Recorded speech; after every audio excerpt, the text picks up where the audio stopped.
Okay, it's been a while since I did another one of these, so I felt like doing this. Taking a look at some Nintendo Power issues again. We're up to, this is volume 34 for March 1992. I believe, yes, March 1992. This is volume 34. You see the cover story is Legend of Zelda, A Link to the Past, Magic, Danger, and Daring Deeds. Nestor, cast your vote for the Nestors. See, it was 350 US, 450 Canada. And you see this like live action real photo of Link on the front with the Hylian shield and the Master Sword and a nice like little tunic with some lightning. I guess he's doing the Ethos spell there. I guess this is lightning coming out. Yeah, this nice ad for the comic and the subscription and you of Nintendo Power, and you get the strategy guide for free for signing out, I think. And you could pick from one of these, I guess. The Mario Mania guide, Game Boy guide, Game Atlas guide, and the I don't know what that other one is. Super NES guide. I have one that I think I have all of these. We'll actually take a look at some of those sometime, which would be interesting. So you could order your back issues here.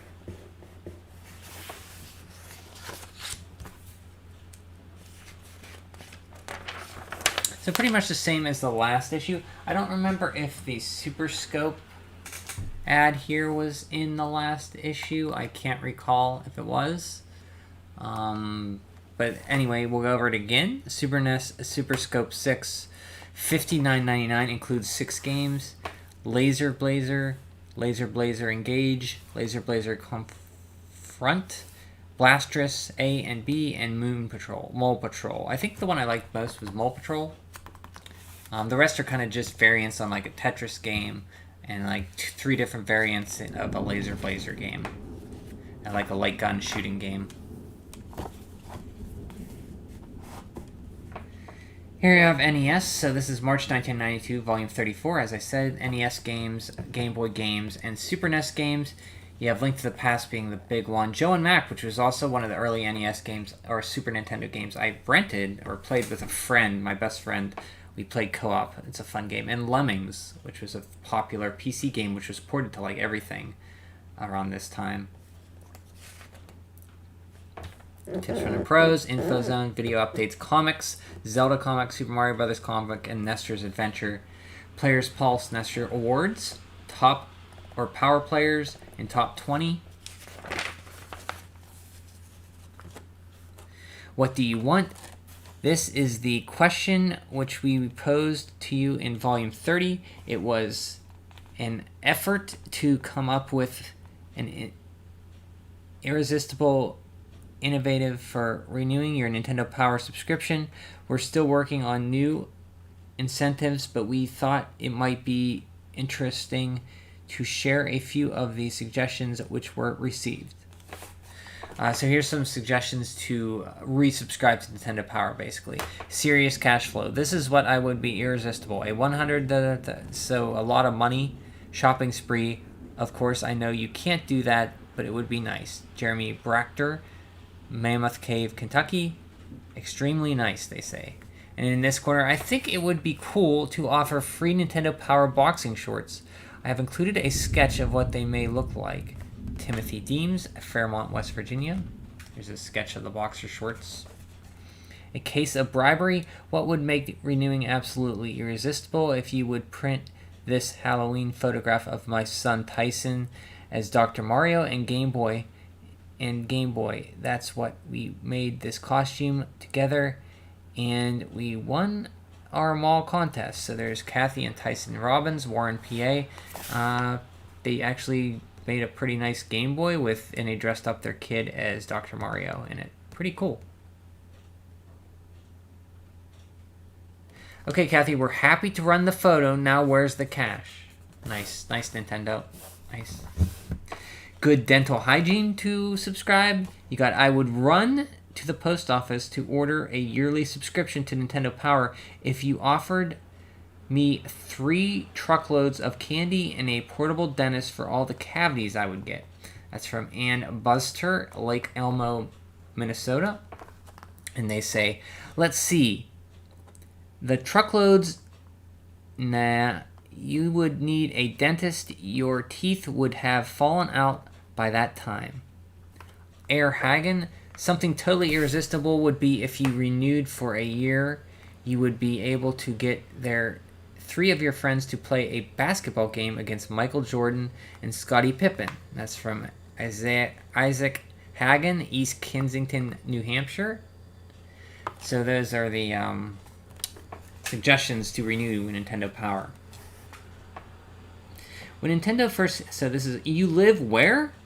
And they say, when Nintendo first came out, to say we enjoyed hours upon hours of Mario and Luigi would be an understatement. 7 months of that enthusiasm produced these scenes on the walls of our son's room. Christy and DJ actually live in Super Mario Bros. World. Though these scenes were painted years ago by my wife and I, our enjoyment of the NES has not diminished. 35 games and a Super NES system later, we're still spend time squashing creatures, dueling monsters, and jumping the longest gaps. Dan Dario, Bangor, PA. And there you see they drew a Super Mario Brothers underwater scene there with their kids in the background, in the foreground. Pretty nice. Yeah, cool parents, huh? From the Hot Glue Kingdom, we have... A few years ago, I decided to make toy figures out of hot glue. I found that the creatures in Nintendo games were easy to make. After I got better at making them, I started to make the people. The characters are solid hot glue. On some of them, I glued cloth on them, used magic markers on them. After this, I spread on a layer of hot glue so that it wouldn't come apart. The newest ones, Ganon, Link, Zelda, and April O'Neil, were part painted. They have held up well, considering my 4-year-old niece, Casey, plays with them all the time. And that's from Steve Shelton, Cochranville, PA.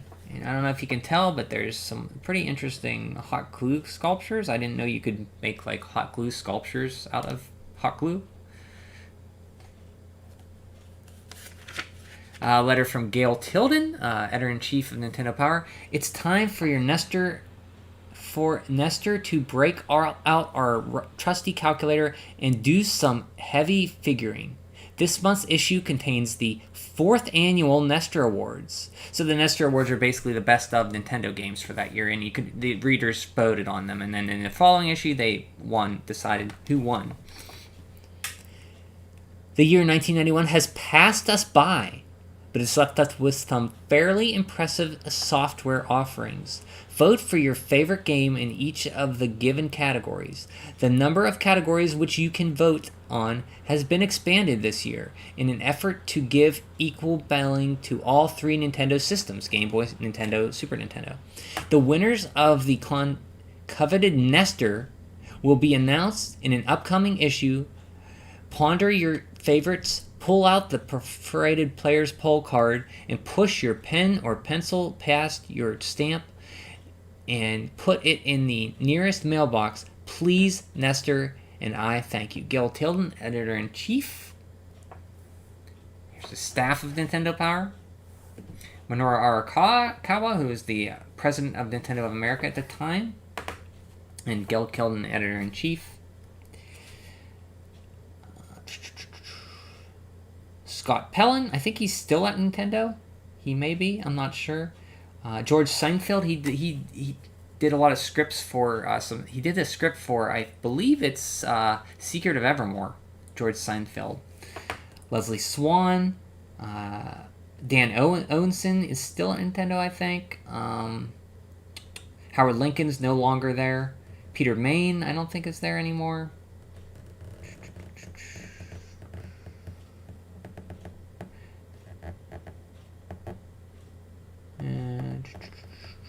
That's it. That's who I can remember.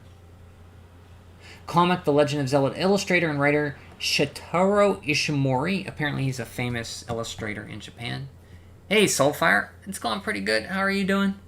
How's everything going? How's work? How's games? I'm doing okay. And we have an NES game. Still have an NES game. This is March 1992, but there's still some NES games. I had no idea about this game when I was a kid. I wasn't really big into Star Wars, so... in fact, I didn't see the movies until 94, the whole way through. The Empire Strikes Back for NES. I never played this. Looks like a typical platformer, but the levels look absolutely huge. Looks like you could get high jump, speed, lightsaber, levitate. I guess these are force energies. And you had a blaster. Just got home, so you're relaxing? Nice. Do you have to work tomorrow too, or you have off? Health power-ups. So they pretty much map out. Nintendo Power is good at mapping out the levels for you. So they put where each location of health and stuff is. Ice Cave. There's some stills from the movie. I guess they couldn't actually draw. Like a lot of Nintendo Powers, they actually drew original artwork, but since this is LucasArts, they probably had to use photo stills. Or since this is Lucas, they had to use photo stills. Evacuation of Echo Base. This must be on Hoth.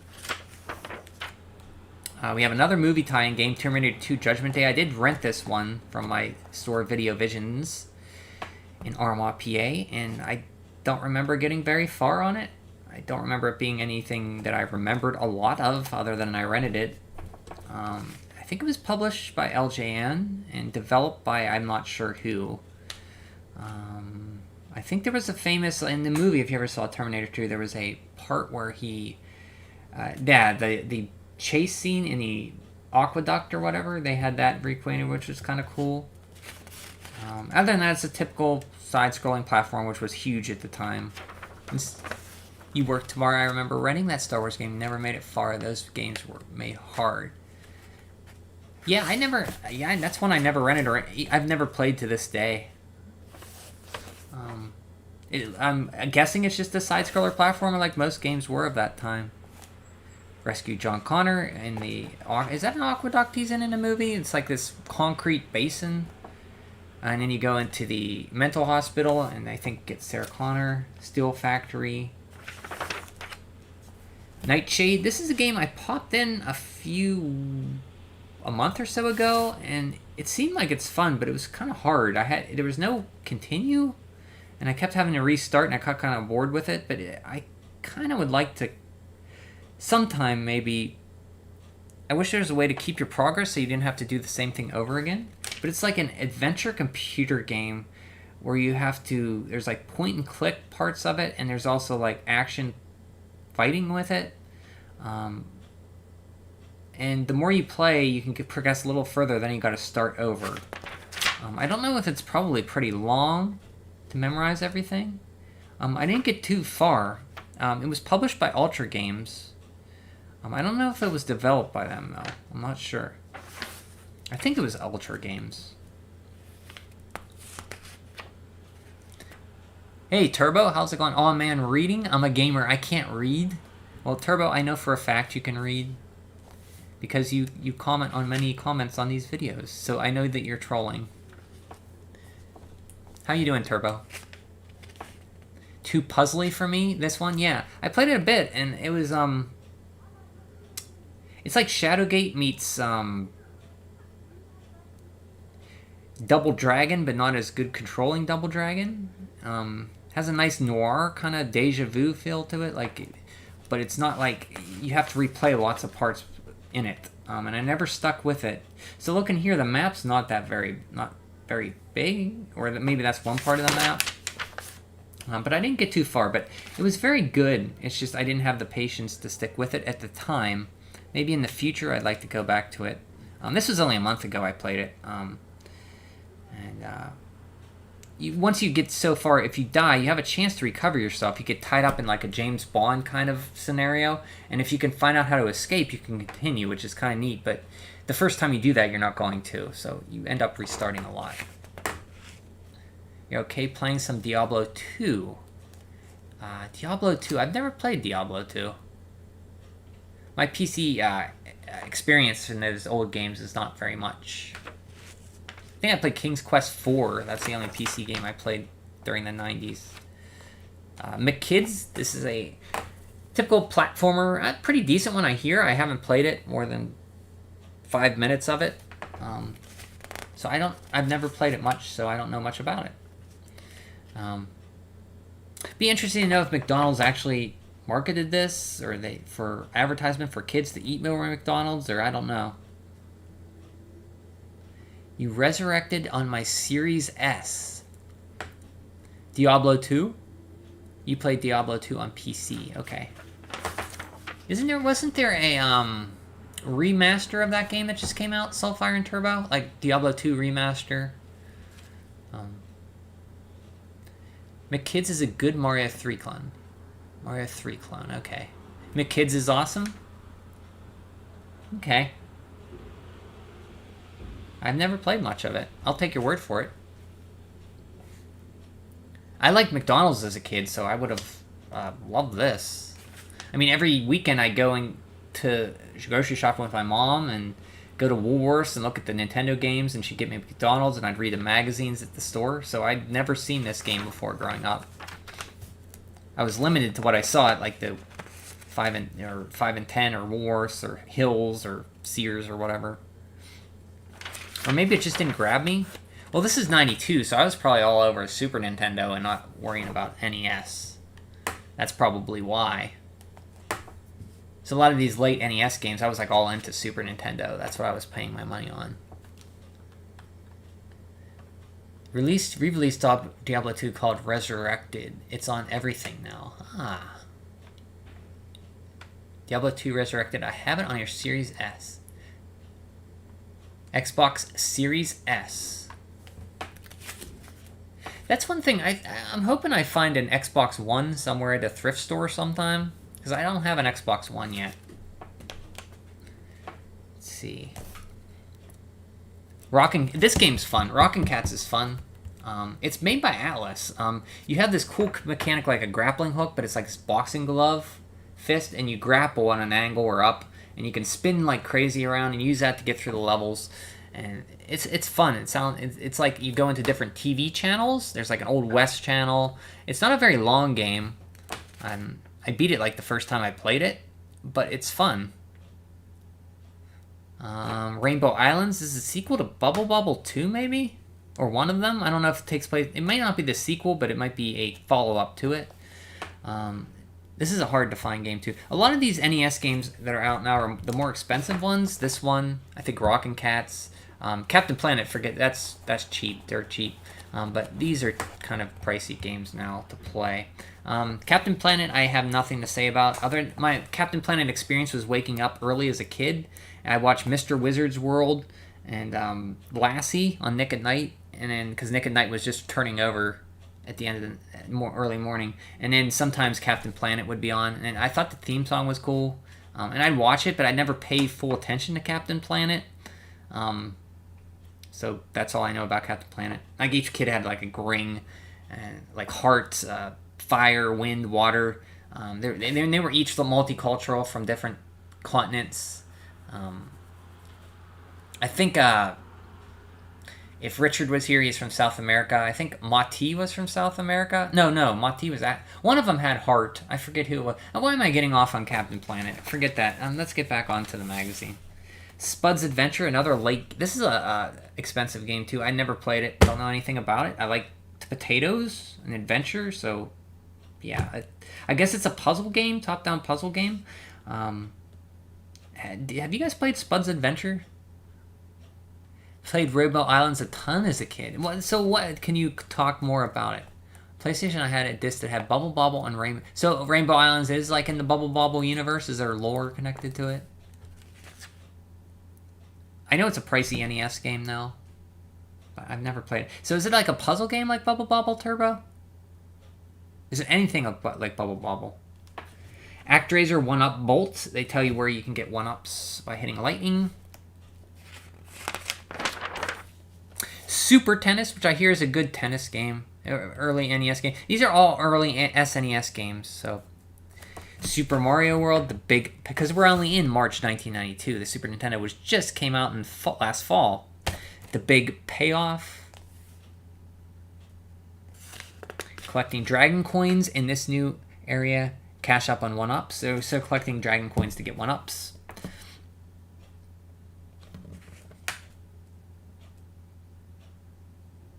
It must be on Cheese Bridge or the Twin Bridge area. Downsizing in SimCity, zone stacking SimCity. Legend of the Mystical Ninja is a very fun game. The soundtrack in this game is killer. It has like a River City Ransom kind of town to explore. You beat up people and they spit out coins. You can go in arcades and play the first level on Gradius. There's like gambling in it to get coins. Then you go to a side-scrolling section, beat a demon. You go on to the next section. There's like side-scrolling, top-down, beat them up. It's fun, very fun. The soundtrack's delicious, delicious. Yeah, it's a sequel of sorts, even though they also did make Bubble Bobble 2. Yeah, I knew there was Bubble Bobble 2, so I was like, I didn't know if Rainbow Islands was really into that series. Rainbow Islands is more of an action platformer where the screen scrolls up and you have to get to the top of the stage. Oh, so it's like Kid Icarus on the first, when you're climbing out of hell at the first level. You have to climb out of hell, so you scroll up. Okay. With occasional boss. Okay, there's boss fights. So Bubble Bobble was a game I played a lot with my friend. I really like Bubble Bobble a lot. I don't think I ever beat it with myself. Maybe I got pretty far. There's like 100 levels. Maybe me and my friend beat it co-op once, but I can't remember. So I never played Rainbow Island, though. But if you played it a lot, so it's probably worth playing. Occasional boss. So yeah, Legend of the Mystical Ninja, out of these games, I mean, you've all played Super Mario World. I've heard Super Tennis is good. SimCity, I played it a little bit. I had it as a kid. I never really got into it much. I put it on and mess around, but to be honest, it wasn't my game. But Legend of the Mystical Ninja is the game on here to play. If you haven't played Super Mario World. Or even if you haven't played Super Mario World, play Mystical Ninja. Take a nap. Hey, Turtle, and came to say hi. Okay, hi, Turtle. You beat Bubble Ball so many times. The music is... Well, there's that one song. Dun dun dun dun dun dun dun dun dun dun dun dun. That song never gets tiring for me. I know a lot of people, some people probably does, but I love that song. See ya, Turtle. Have a good nap. You have Super Tennis? Yeah, I think it's pretty good. Have you played it? I heard it's a fun tennis game. Here we go. We're back into the adventure. Back into. I almost said Adventure of Link. Richard would have killed me if I said that. This is A Link to the Past comic. We last left off where he got the first pendant in the Eastern Palace. You see it around his neck. Charged with the heroic energy upon obtaining the Pendant of Courage, the young warrior Link defeated one of Arghanim's mystical knights with a single sword blow. According to the wise man Sarasala, Link must find 2 more of the legendary pendants of virtue before he can claim the mighty Master Sword that he needs to destroy Arghanim. While Link searches desperately for the pendants, Princess Zelda awaits here, her fate deep in Arghanim's dungeon. Chapter 3, The Book of Medora, by Shotaro Ishimori. Do you mean to tell me that the boy has the Pendant of Courage? And you weaklings came back here without stopping him? I have tried to be merciful to the people of this kingdom, but those in the Knight's line, they must be terminated. Zelda Comics, hey Ninja, welcome. Read in my goofy voices. Yes, I should have fun with these goofy voices. Yeah, it's fun. It was one of the games I had as a kid. Okay. Super Tennis. Maybe I'll play Super Tennis sometime. And Rainbow Islands. Maybe I'll play those too. I thought that the old fool I destroyed in the castle was the last one. Fine. Could it be that where the whelp is also of their bloodline? Find him, and leave no stone unturned in your search. Do not return to this castle until you witness his last breath. Is that understood? Yes, master. It makes no difference The world will be ours when the moon is full, and I can cast the final incantation on Princess Zelda. The prophecy of the legendary hero is but the folktale. See Zelda pining in the dungeon, thinking of Link. Link sees something. Smoke! The House of Books is ablaze! The House of Books! The soldiers must have laid torch to it! Whoosh! Burning village of Kakariko. Hey, aren't you the kid? Mister, you gotta help, the librarian is trapped inside. He's inside that inferno? Sarasala said I must speak with him. Oh my gosh, oh my gosh, oh my gosh! I'll save him! Splash! Whoosh! Crack, crack, crack! Wait here! Link rushes inside. Hey! He threw the bucket and it landed on the kid. Who turned out the lights? I hope he knows what he's doing. Mister, you saved him! The guy's all charred. Link's all charred too. Whoosh! He falls down from exhaustion. Why would they set fire to our library?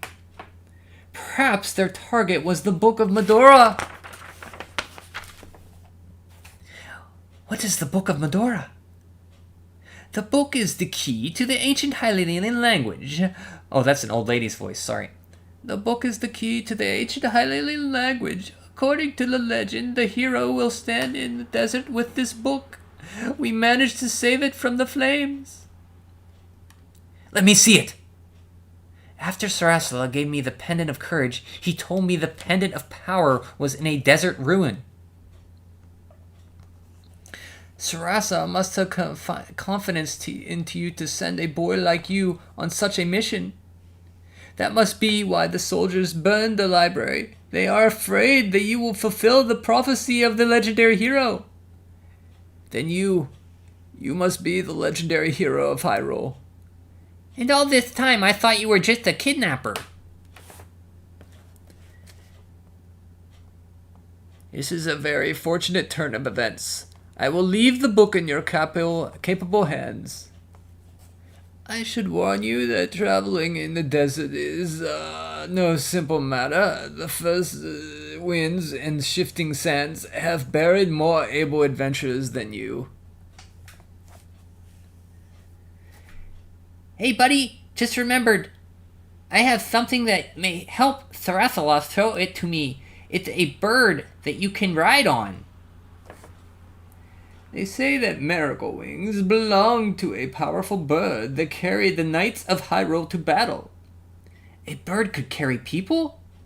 It was no ordinary bird. Its strength was legendary. The knights used it to take it on their campaigns to protect the kingdom. The Hylian Save wove its feathers into the miracle wings. If you can ride the wind, your journey should be easier. Flying is sure the way to go, but where to? All I can see is sand, stretching out for miles. This doesn't look good. Uh-oh, it's a twister! Whoosh! Wings don't fail me now! Squawk! Squawk! And the bird gets defeathered. Skyward Sword. I like Skyward Sword.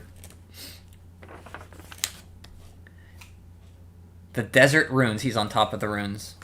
And this must be the ancient Hylian script. The book, the script, the desert. It's just like in the legend.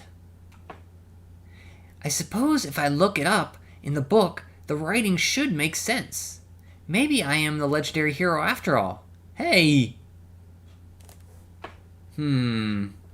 Whoa! Everything is sinking! Whoosh! Shift! Wow! It sank before I could... But it wasn't... There's a second ago... Hang on, that strange statue... It's the pendant! It's hanging from a statue. Huh? Sand trap! Help! He sinks. Gasp! A Lemolia! Lenmolia! Grrr. Yeah, Link just went to the desert dungeon.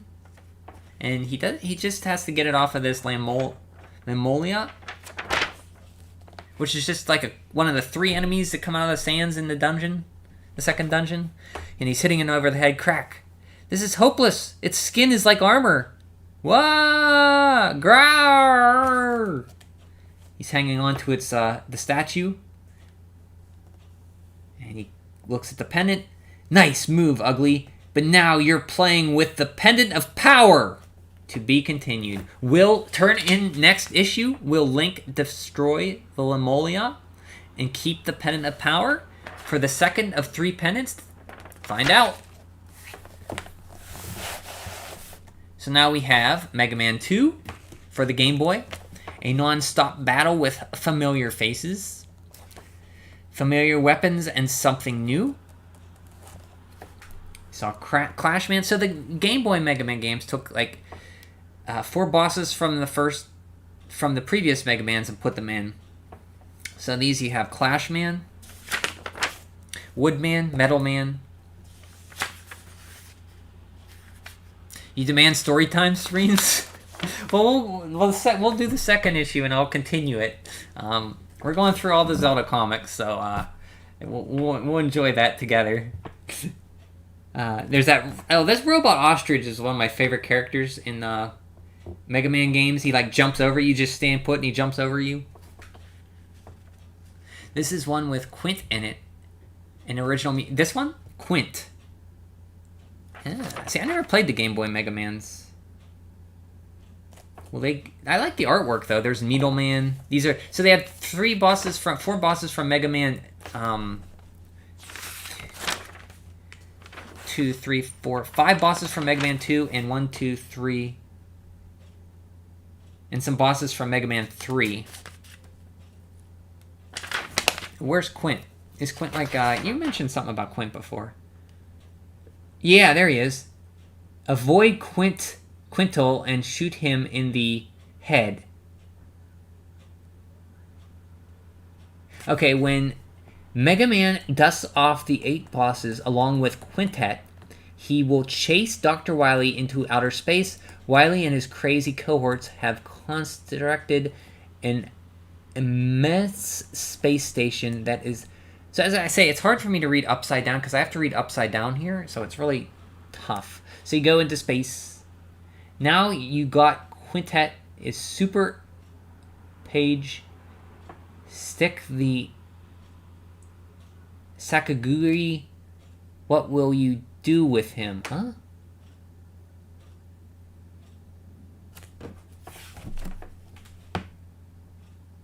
Sakugarni? What the heck is a Sakugarni? Quint is from the future. You love Mega Man, but never touched the game. Same here. I've only beaten Mega Man 4 like within the last year. But I never played the Game Boy ones as well. I think Ninja has played this one. I remember him mentioning Quint before. He says Quint is from the future. I think these are all in the 3DS eShop, if you're curious. They're pretty cheap. Get them while they're still up there. So the Tiny Toons on NES I like a lot. It gets pretty hard, but it's a fun platformer. I just don't like how you have to switch characters, how you switch characters in that game. You have to find an item in the level to switch, and then you can't switch back till you find that level item. That Saku Morio is his pogo stick. Oh, okay, they did mention pogo stick. Thank you, Ninja. So the Game Boy game I never played. Once again, a lot of Game Boy games. I did not have a Game Boy growing up. I didn't play Game Boy games until my Game Boy Advance and the Super Game Boy. So a lot of these I haven't played. Great thing about Game Boy games, loose, is they're very cheap. So you could probably get this for pretty cheap. Looks like a typical platformer. High stakes, you guys, any of you guys gamblers here? You like poker? Casino games? No? Okay, we got... So, okay, yeah. So, you guys don't remember our last stream? So basically, Bowser escaped with something and Princess Peach went after him. So this comic, Super Mario Brothers Adventures, Mario Adventures, Peach is almost like the main character. She's very go-getting in this game, in this comic. My first console was a Game Gear. You did mention that. I think you mentioned that. So what games did you have for your Game Gear? Did you have the ports of Street Fighter Rage 2? Did you have Sonic 2? Quint is... I would be curious on what games you had for your first game console. Quint is pathetically easy in this and 5. Well, 5's the one I hear that is the best of the 5 ones. Game Boy guns. So he came back for 5, huh? Okay, what? It's something... Asurus. When we last saw Princess Toadstool a month ago, she had taken off in hot pursuit of her dubious suitor, Bowser. Persevering plumbers Mario and Luigi plunged into the pipe after her, but they hooked up with the wrong connection somewhere. They plopped out of the pipe beside an enormous egg, and it hatched up a plan to cook it for dinner. The egg did a little hatching of its own, though. So yeah, they were hungry and they decided to cook Yoshi, but when they were cooking him, he popped open as Yoshi. Kind of weird. I don't like the way it's looking at us. Our dinner is about to dine on us. This is not what I expected. Clomp, clomp, clomp. Meanwhile, in the desert, it's as dry as a bone, and we're out of water. I don't think we'll survive the search. Princess, the troops are pooped. A little dehydration won't stop me. Be reasonable. There's not a cloud in the sky. Wait, where did that come from? Flop, it's one of those clouds. Those clouds that you can ride. Clouds! Come on, Leonard, let's do a rain dance. Plop, plop, plop. All these Lakitus pop out. Help, we must have done the wrong dance. It's raining Spinies. You had Sonic 1, 2, Sonic Drift 2, Puzzle Bobble, Lemmings. But I do have Streets of Rage 2 Game Gear now. The Game Gear games are guilty collecting pleasures of yours. Do you have the Ninja Gaiden Game Gear game? And there's 2 Shinobis on it, I think. Also X-Men and Outrun Europa. I had a friend who in school who had a Game Gear, and he kept it all in this little big like foam case with all his games, and when I go over, I'd sometimes play it. And that was my experience with Game Gear growing up. This friend of mine had a 3DO when it first came out. It was like $700. He had a Nintendo, Super Nintendo, Genesis, 3DO.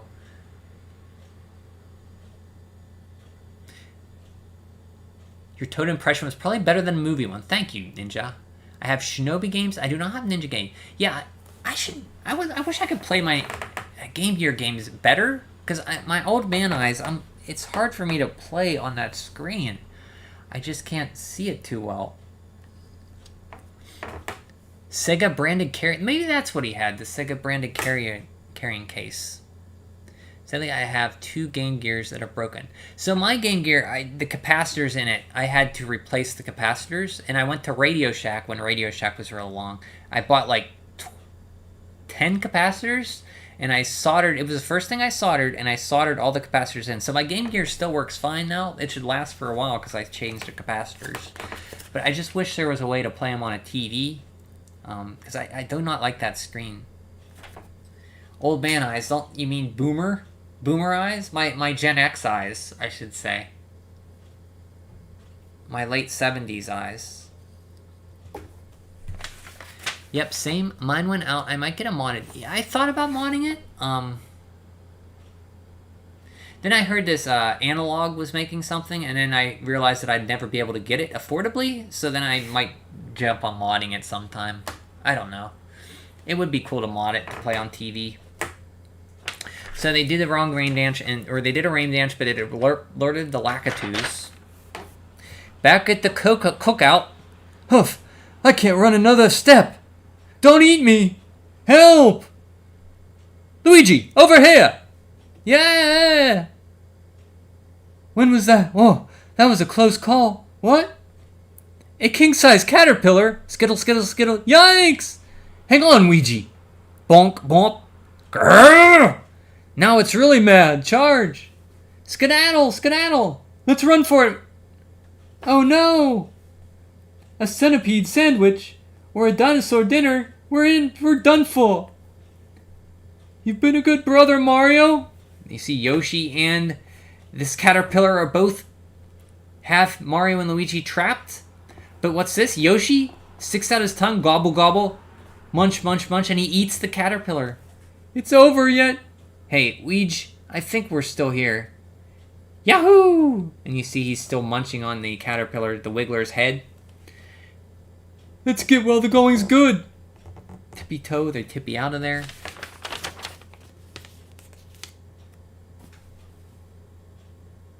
Oh, wait, the Retron 5 has an adapter? I should get that.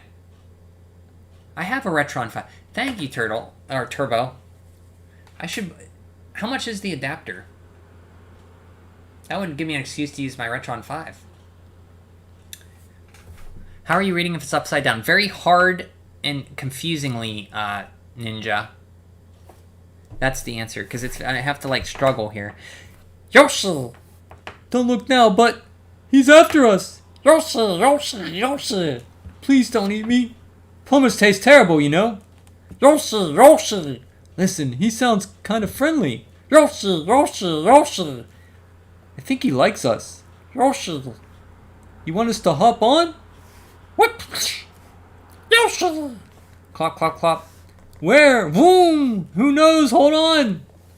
Yoshi Village. Here's all the little Yoshi villages. Here's the little Yoshis here. I don't know if you can see in the resolution here. It's kind of fuzzy, but kind of a whole bunch of hand-drawn Yoshis here. You have a yellow one, blue one, red one, orange one, cyan one, yellow.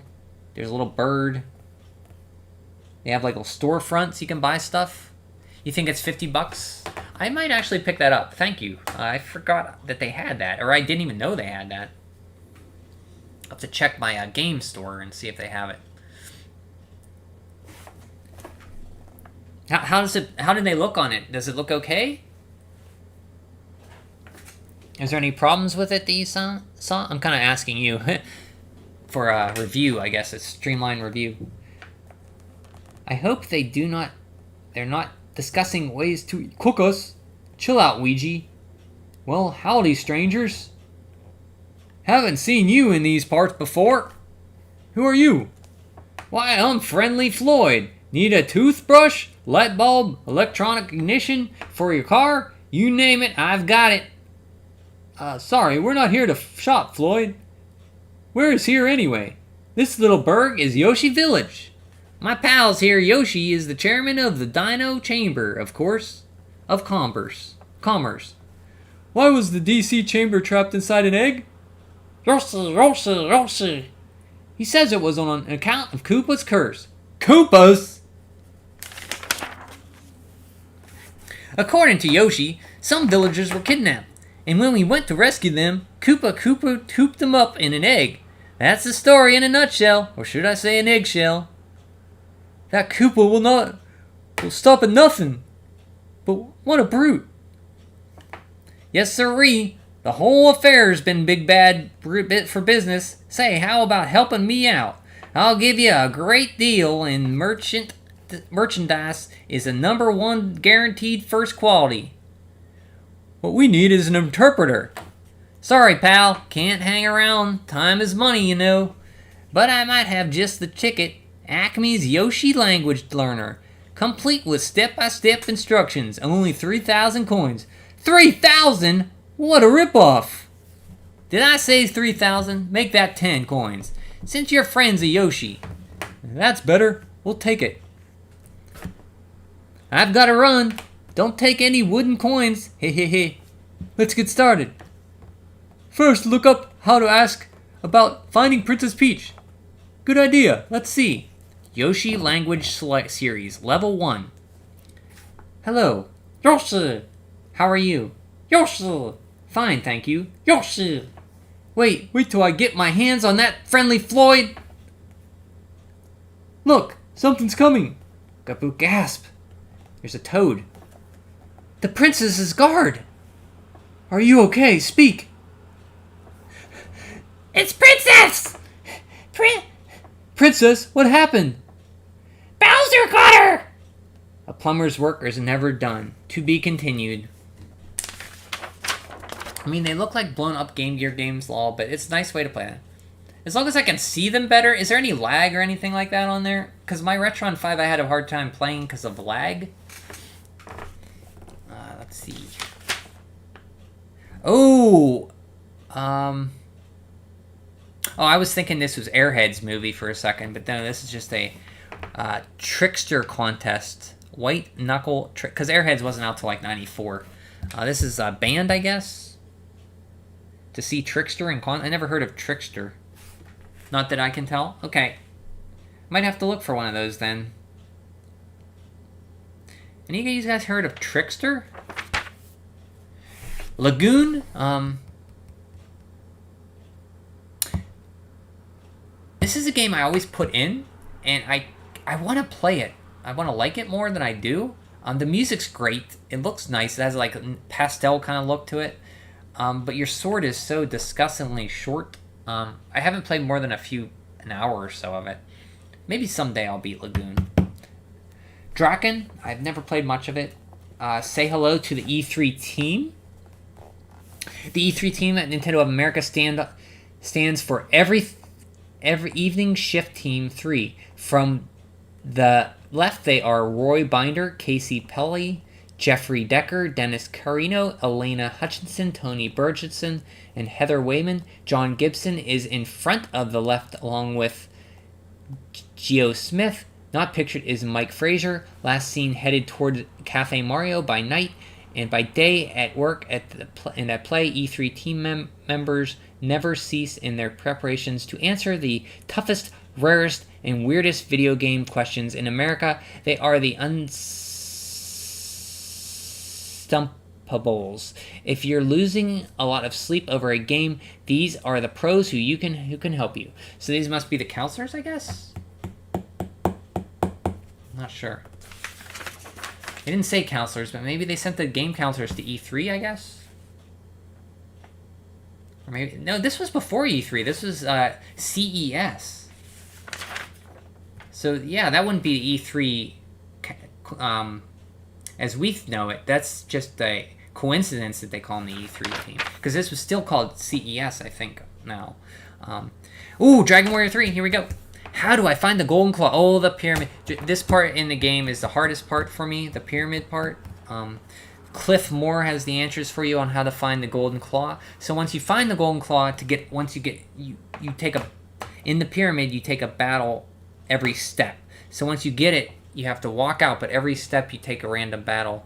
The golden claw is the highest powerful attack claw for Elena, or for your fighter, I should say. I'm thinking Dragon Quest IV. For your fighter. But your random encounters increase when you wear it. But you can sell it for lots of gold if you want. How do I become a sage? You can become a sage by becoming a goof-off. You can take a goof-off from the beginning up to level 20. Or you can find a Book of Satori to become a sage. Metroid 2, how do I reach the spring ball? And they're telling you how to get the spring ball. Metroid 2 is fantastic. If you never played Metroid 2, I highly recommend you play it. I think the Game Boy game is very good. I think it still holds up well. And they also did a 3DS remake, which is very good too. Lemmings, here you go, Turbo. You had Lemmings for Game Gear. Here you go, Lemmings for Super Nintendo. Lemmings don't waste time thinking. In fact, the real little rodents have a curiosity history of marching mindlessly off cliffs. No, that's thanks to, I think Walt Disney had a show where they showed Lemmings doing that, but I don't think Lemmings really do that. You have the different kinds of lemmings you use to get through the levels. Joe and Mac, one of the first handful of groups of Super Nintendo games I played first, along with F-Zero, Super Mario World, ActRaiser, Super Castlevania 4. Joe and Mac was up there. I played this co-op, so I got the full experience out of it with my friend, who had, aforementioned friend who had the 3DO, and later on in the Genesis at this time. If you never played Joe and Mac with two people, it's a fun game. It has a very cool soundtrack to it. I can still hear it. Do-do, do-do. The boss music for that is very good. It has like a simple map. You have like a wheel as a weapon, which is cool.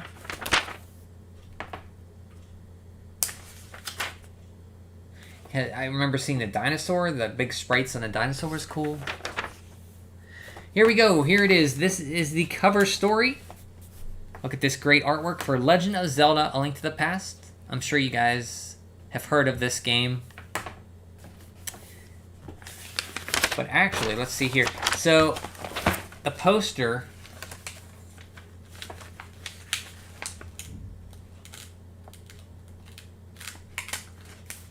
Okay. So, I had it hanging on my wall, so there's some sticky stuff here. So, the poster for this, you have a nice issue of maps for Joe and Mac here. I'll take out, you can see, of the different stages. Pretty cool. And the poster for this is Addams Family, coming soon for the Super NES promotion. This was on the NES as well. I've never seen the Addams Family movie. I heard it's good. I've never seen either of them. I haven't seen a lot of movies. I've seen movies, but I haven't seen this one. I think Raul Julia. Yeah, there he is. M. Bison. I have seen Street Fighter. I saw Street Fighter in the theaters, and he played M. Bison.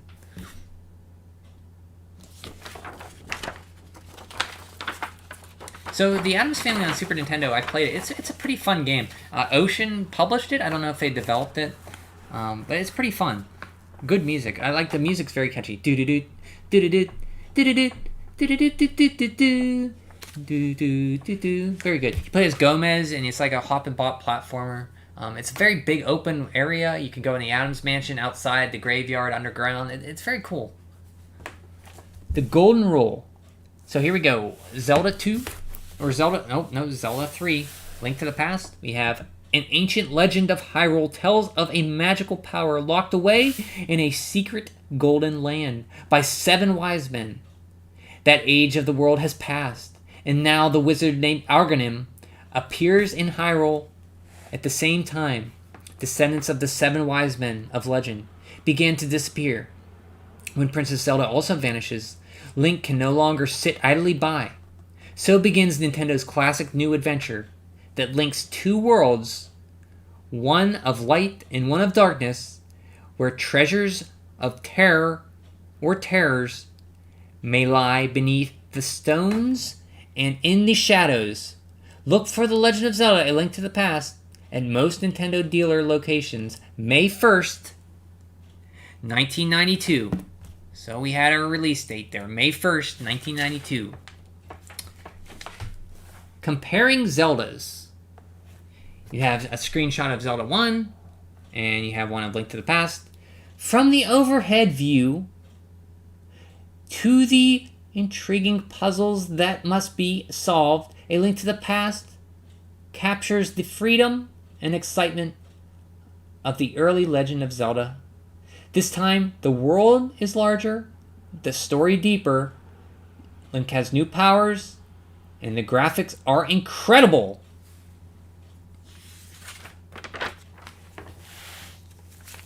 Link's tools, whether they are hidden beneath rocks, in caves, buried in the ground, or guarded by monsters, these items are the keys to Link's success. Some items can be used in the many ways and in many places. Others are used only once. Explore thoroughly, bombing, cutting, lifting, pushing, and biting everything. And biting? And biting everything, use your items everywhere. Bow and arrow, bomb, shovel, flute, bug-catching net, cane of Samaria, bottle, book of Medora, which we saw in the comic, bomb, hookshot, magic powder, fire rod, cane of Burna, magic cape, which is Richard's favorite item, magic mirror, ice rod, bombs, and here's your magic bombos, ether, quake, the lamp, which your uncle gives you, magic hammer. Excellent equipment, you have the sword, Link's main weapon, and this is a sword. He can swing it for regular attacks or power it up, holding down the B button, which will result in an awesome spin attack. There are 4 levels of sword waiting for Link somewhere in Hyrule. Clothes, shield, power glove, moon pearl, flippers, and boots. You have a nice map here. And they tell you of each area. They tell you where to go to see a map or strategies for that area. The Kingdom of Hyrule has many regions and many secrets. In each of those regions, the overworld shown here is just the surface. Caves, dungeons, castles, and buildings contain many hidden levels. Explore each of the 8 regions in greater detail. In the following pages, if you fulfill the task here, you'll be ready to move ahead to the Dark World. Lost Woods and Outer Woodlands. The Master Swords here. Lumberjacks, Den of Thieves, Tunnel to Death Mountain, Kakariko Village, Smithy's House, The Inn, Mysterious Hut, The Quarreling Brothers, House of the Book of Medora, or the Library. A map with everything location in it. Desert of Mystery. Desert Palace. Death Mountain, Mountain Tower, Mountain Cave, Broken Bridge, which you need the hookshot for, Sleeping Man,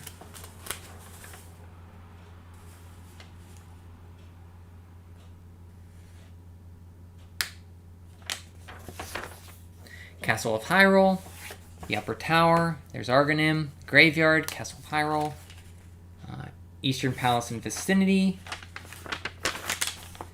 Zora's Falls, Waterfall of Wishing, Shrine of Sarasala. There's the Armos Knights, the first boss. Great Swamp and Environs. Link's House, Haunted Grove, Swamp Ruins. Bombing for Profit. Fish Stories, where you can pick up a fish and throw them in the water, I think.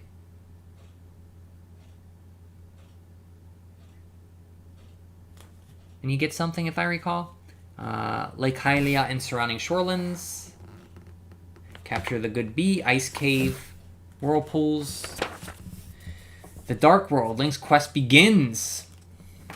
When Argonim captured the descendants of the 7 wise men of legend, he brought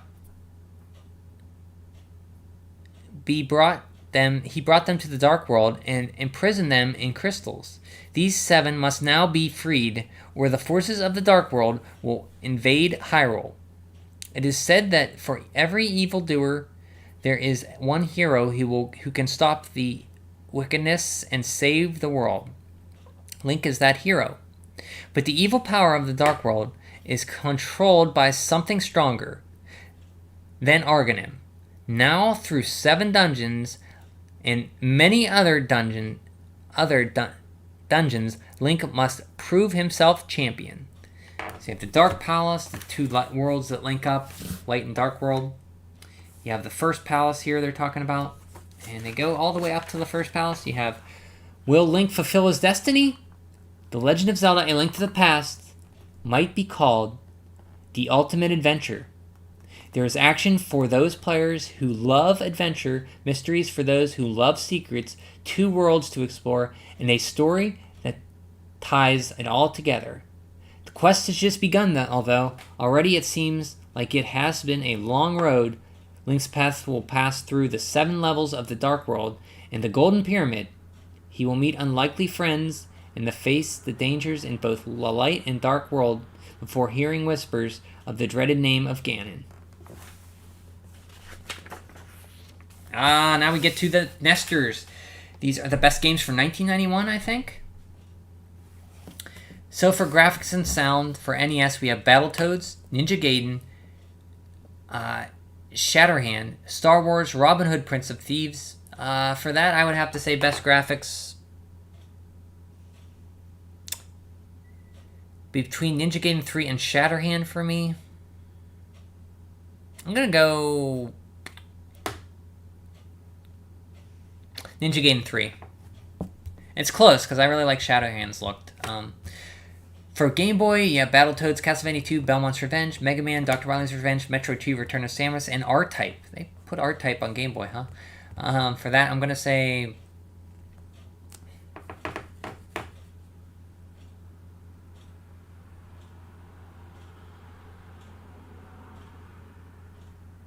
Castlevania 2, Belmont's Revenge. For Super NES, Best Graphics, ActRaiser, Final Fantasy II, Super Castlevania 4, Super Ghouls and Ghosts, and Super Mario World. Ooh, I don't think Super Mario World looks that great. It plays great. Sounds great. It looks fine. Super Ghouls and Ghosts looks fantastic. So does Super Castlevania 4. I even like Final Fantasy II. I think that game looks great. I do like the ActRaiser, but it's a little simple in the overhead parts. Final Fantasy II, the monster characters are really good, big, and the characters in the battle are nice and detailed, but the overworld's not that great. So it's between Super Ghouls and Ghosts and Super Castlevania 4.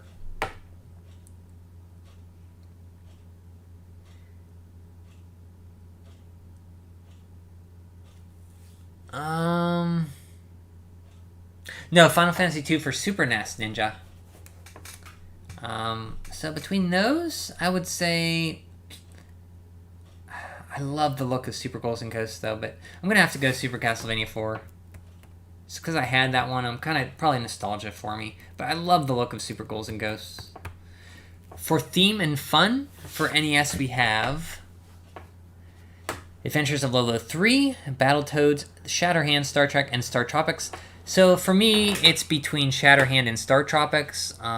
Star Tropics can get infuriating once you get to the ship, but I do like Star Tropics. It is fun. But Shatterhand is so fun. It's a good difficulty. It sounds great. Looks. I'm going to go Shatterhand for theme and fun.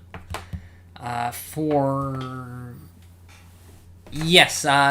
Super Nintendo, Final Fantasy II is actually 4. But back then, we didn't know that. It was called Final Fantasy II.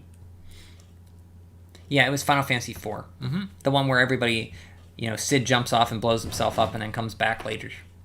For Game Boy, theme and fun, Caesar's Palace, Final Fantasy Adventure, Mega Man, Dr. Wily's Revenge, Nintendo World Cup Supper, Operation C. So for me, I've only played a few of these. I played Final Fantasy Adventure, Mega Man, Dr. Wily's Revenge a little, and Operation C. So between those three, I would say Final Fantasy Adventure. But you can get kind of lost in that one. Soft lock yourself. So I'm going to say Operation C. It's just fun to pick up and play without a big commitment. For theme and fun, ActRaiser, Final Fantasy II, SimCity, Super Mario World, or Super Tennis. Theme and fun. ActRaiser is really fun to play. Final Fantasy II is really fun. It's a crazy story. Super Mario World is very fun too. So those are all good. But which one would I rather play right now? Probably Final Fantasy II, because I haven't played that in years, since 1992 or so. So I'm going to say Final Fantasy II. For Challenge, for NES we have Adventures of Lolo 3, Battletoads, Ninja Gaiden 3, Rocketeer, Simpsons, and Bart vs. Space Marine. So Challenge is very subjective to whoever plays it. For me, these games, the hardest game on here that I played. So I played Bart vs. the Space Mutants. I never want to play that again. It is challenging, but I think with enough time I could beat that game. The Rocketeer I never played, so I don't have anything about that. Ninja Gaiden 3 is one of my favorite NES games. I love that game. I can beat it in about an hour or so. And it's fun every time I play it. More like an hour and a half, 2 hours maybe. Battletoads, I don't think I'll ever see myself beating that game, putting the time in to beat that game. And Adventures of Lolo 3 I haven't played. So I would say the hardest of those for me is definitely Battletoads. So I'm going to go Battletoads. For Challenge, Final Fantasy Adventure, Final Fantasy Legends 2, Mega Man, Dr. Wily's Revenge, Metroid 2, Return of Samus, and Sword of Hope. Sword of Hope has a part where you get one chance at a quiz that fairies give you, and if you get it wrong, you cannot continue the game. It's a multiple choice test. If you get it wrong, you cannot continue the game. And you don't know to make a backup save. So you can soft lock yourself out of never beating the game, and you don't know it, because they don't tell you can continue the game. So I'm going to say Sword of Hope, just for that reason. Pilot Wings for Super NES, Pilot Wings, Populous, Super Ghouls and Ghosts, SimCity, and UN Squadron.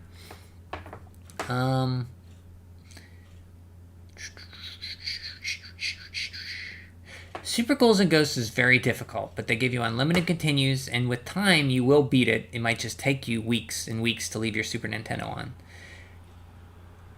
UN Squadron, I remember being hard. I only played like a few minutes of it, so I can't really judge it.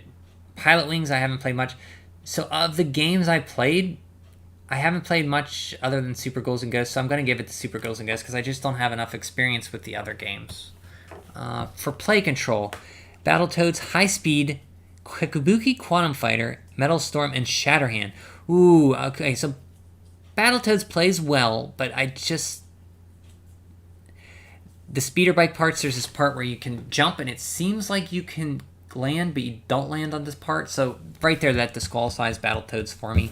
High Speed was a pinball game I never played. Kabuki Quantum Fighter, that plays very well too. Metal Storm plays very well, and Shatterhand plays very well. Out of these three, oh man, Shatterhand plays very well. Metal Storm plays good too. I'm going to say Metal Storm. For play control, Game Boy, Battletoads, Castlevania 2, Belmont's Revenge, Kid Icarus, Metroid, or R-Type for play control.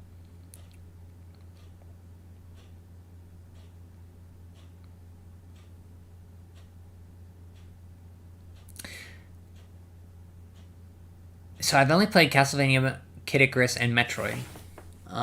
They all play well. Metroid, your control doesn't matter as much. It does, but not as much as like Castlevania 2. Kid Icarus, they improved it's basically Kid Icarus Myths and Monsters, basically improved version of the NES game. Or not, maybe not improved, but they tweaked it a little bit so if you fall off the screen, you don't die, and you can have a float. So for that, I'm going to give it to Kid Icarus because they improved the game so much from the NES version. Or improved the controls a little bit from the NES version. For Super NES, ActRaiser, F-Zero, Super Mario World, Super R-Type, and UN Squadron. I'm going to give it Super Mario World for play control, definitely. Best multiplayer, Battletoads, Tecmo Super Bowl, F1 Race, The Hunt for Red October, or Super Tennis. I haven't played much of this. I don't know, so I can't really say anything. For best overall villain, I'd say Bowser from Super Mario World, Dark Queen from Battletoads, Dr. Wily, Mega Man, Dr. Wily's Revenge, Sardius from Super Ghouls and Ghosts, and Zoda from Star Tropics. I'm going to give it to Zoda from Star... Just because Star Tropics gets no love anywhere else, I'm going to give it to Zoda. For most innovative game, Final Fantasy II, Hunt for Red October, Info Genius Personal Organizer, Pilot Wings Super NES, and Smash TV. Innovative game. I would say, as much as I like Final Fantasy II, I'm going to give it to Pilot Wings because I would have never played anything like that before, and that's innovative, so I'm going to give it to that. Best overall, Battletoads, Ninja Gaiden 3, Star Wars, Star Tropics, or Tecmo Super Bowl. For NES, I'm going to give it to... it's between Star Tropics or Ninja Gaiden 3. I'm going to have to give it to... Ninja Gaiden. I have to give it to Ninja Gaiden 3. I have to. Sorry, Star Tropics, I love you, but sorry. Best Game Boy game, Castlevania 2, Belmont's Revenge, Final Fantasy Adventure, Mega Man, Dr. Wily's Revenge, Metroid 2, or Operation C. So it's between Castlevania 2, Final Fantasy Adventure, Metroid, or Operation C for me. Best overall. Which one is better of those? Castlevania 2, Belmont's Revenge is good. It's not great. Metroid 2 is great. I like Metroid 2 a lot. Operation C is fun. I'm going to give it to Metroid 2 on that one. For Super NES, ActRaiser, Final Fantasy, SimCity, Super Ghouls and Ghosts, and Super Mario World. Best overall.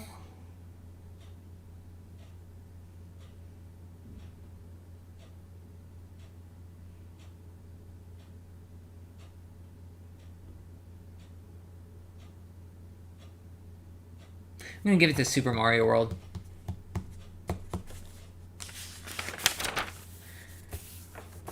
We have a lot of people who finished ActRaiser here. One person finished Battletoads. Good job, Mike Linklater from Thunder Bay, Ontario. Some people finished Castlevania 2, Dracula's Curse, or Belmont's Revenge. Some high scores for Dr. Mario on NES and Game Boy. DuckTales finished.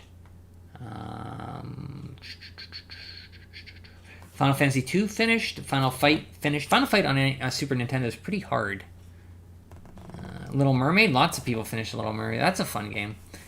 UN Squadron finished. Lots of people finished Uninvited, which is a fun game. If you like Shadowgate, play Uninvited. It's fun too. Very spooky, more horror-y than... Shadowgate's very scary too. This is like inside of a haunted house. Super Mario World, Princess Tomato in the Salad Kingdom. Ninja Gaiden 3. These good people finished Ninja Gaiden 3.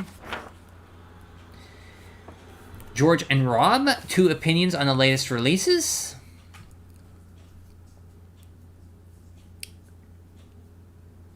Blaze Busters for the NES. What is Blaze Busters? Never heard of that game. The Empire Strikes Back.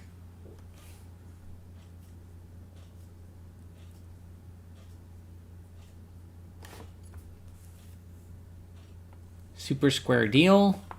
Terminator 2 Judgment Day. Wizardry 2 Knight of Diamonds. Oh yeah, it's me and Richard. Yeah, me and Richard here. Reviewing games. I forgot about that.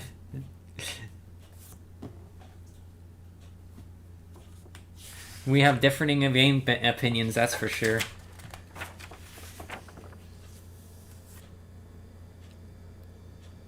Star Saver. Never heard of it. German language translator. Extra Innings. Smart Ball. Legend of Zelda: A Link to the Past. Let's see what they say. Me and or George says, I think that my favorite game of both of us this issue is Legend of Zelda: A Link to the Past. The game is just amazing. It's got incredible graphics, great sound effects. It's well done throughout the adventure. I think it's going to be a mega hit. It takes all of the things that made the first 2 Zelda's games fun and exciting, and adds to a new level with enhanced graphics, sound, and depth made possible by the Super NES. I like everything. He hates everything. Well, it's a little more complicated than that.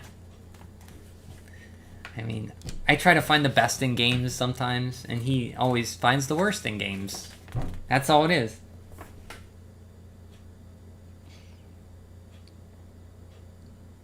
Yeah, it got really good scores. So, the latest releases is Blaze Busters on NES, Empire Strikes Back, Godzilla 2, Mick Kids, Nightshade, Super Square Deal, Terminator 2 Judgment Day, and Wizardry 2 Knights of Diamonds. Game Boy titles, High Stakes, Infogrames German Language Translator, Mega Man 2, Pop-Up, Pyramids of Ra, Square Deal, Star Saver, Star Trek, and Tiny Toons Adventures. For the Super NES, we have Action, Extra Innings, Joe and Mac, Legend of Zelda: A Link to the Past, Lemmings, and Smart Ball. Oh, good. We got the top 20 now. For the NES, number 1, Super Mario Bros. 3 for 29 months. Number 2, Battletoads really moved up. Dr. Mario, number 3. TMNT 2, the arcade game. Number 4, Tetris, number 5. Legend of Zelda: Link to the Past is introduced at number 6. Or maybe it was in last month, too. Super Mario Bros. 2. Or The Legend of Zelda, not Link to the Past. This is the original Legend of Zelda. My mistake. Batman, Simpsons, Space Mutants, Final Fantasy, get that game off there. Final Fantasy, The Little Mermaid, Crystalis, Monopoly, Mega Man 3, Mega Man 4. So I think I like Monopoly, but come on, Simpsons up that high? Come on. Bases Loaded 2, Little Nemo, The Dream Master, Metroid, Mega Man 2, and Teenage Mutant Ninja Turtles. Super NES, number 1 for 3 months, Super Mario World. Number 2, F-Zero. Number 3, Final Fantasy 2. Number 4, Final Fight. Number 5, SimCity. Number 6, ActRaiser. 7, Legend of Zelda: Link to the Past. Pilot Wings, number 8. UN Squadron, number 9. Super Bases Loaded, number 10. Castlevania 4, number 11. John Madden's Football, number 12. Super R-Type, number 13. Ultraman, number 14. Gradius 3, number 15. Super Goals and Ghosts, 16. Super Tennis, 17. Draken, 18. Lemmings, 19. And Contra 3, rounding out the last one at 20. Game Boy, Super Mario Land, Metroid 2, and Dr. Mario. Seems like these are always flip-flopping. Mega Man and Dr. Wily's Revenge. Mega Man 3 and 4 are more popular than Mega Man 2. Yeah, Mega Man 2's at 19. Well, Mega Man 2 has been out for a long time. So these were the newer ones, so people were probably playing these more, hence why they're higher up. But yeah. I think all 3 of those games are great. Mega Man 2, 3, and 4 are all great. Metroid 2, T-Man T2, Fall of the Foot Clan, and then you have some more here.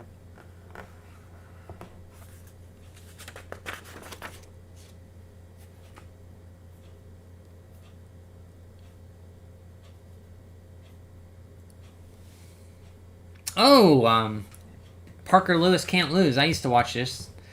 Corin Nemec Can't Lose. What do you think of The Legend of Zelda: A Link to the Past? Corin Nemec. Very cool. I couldn't get away from the game. The graphics are spectacular. I still haven't beaten Ganon. Do you have any video game playing tips for readers? Let's go and have a lot of fun. Don't get frustrated if it ruins the fun of the game. Laugh at your mishaps. What's your favorite game? Right now, it's Super Mario World. The Super NES, it came at the perfect time. I was really ready for a new Mario Brothers game. It's the coolest. I've stayed up all night playing it with my friends. I like Yoshi.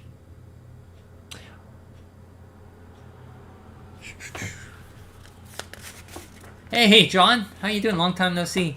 You didn't hear of it until after the fact. Parker Lewis Can't Lose? I remember watching it. Or are you talking about something else? Even Super Mario Brothers 1 isn't on the list. Fantastic. Oh yeah, you're not a fan of Super Mario Brothers 1, I remember. It is not on the list, you're correct. I like Yoshi. Pause. I did pause there.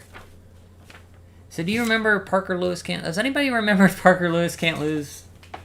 How's it going, John? Are you making fun of how I killed Yoshi a lot when I played Super Mario World?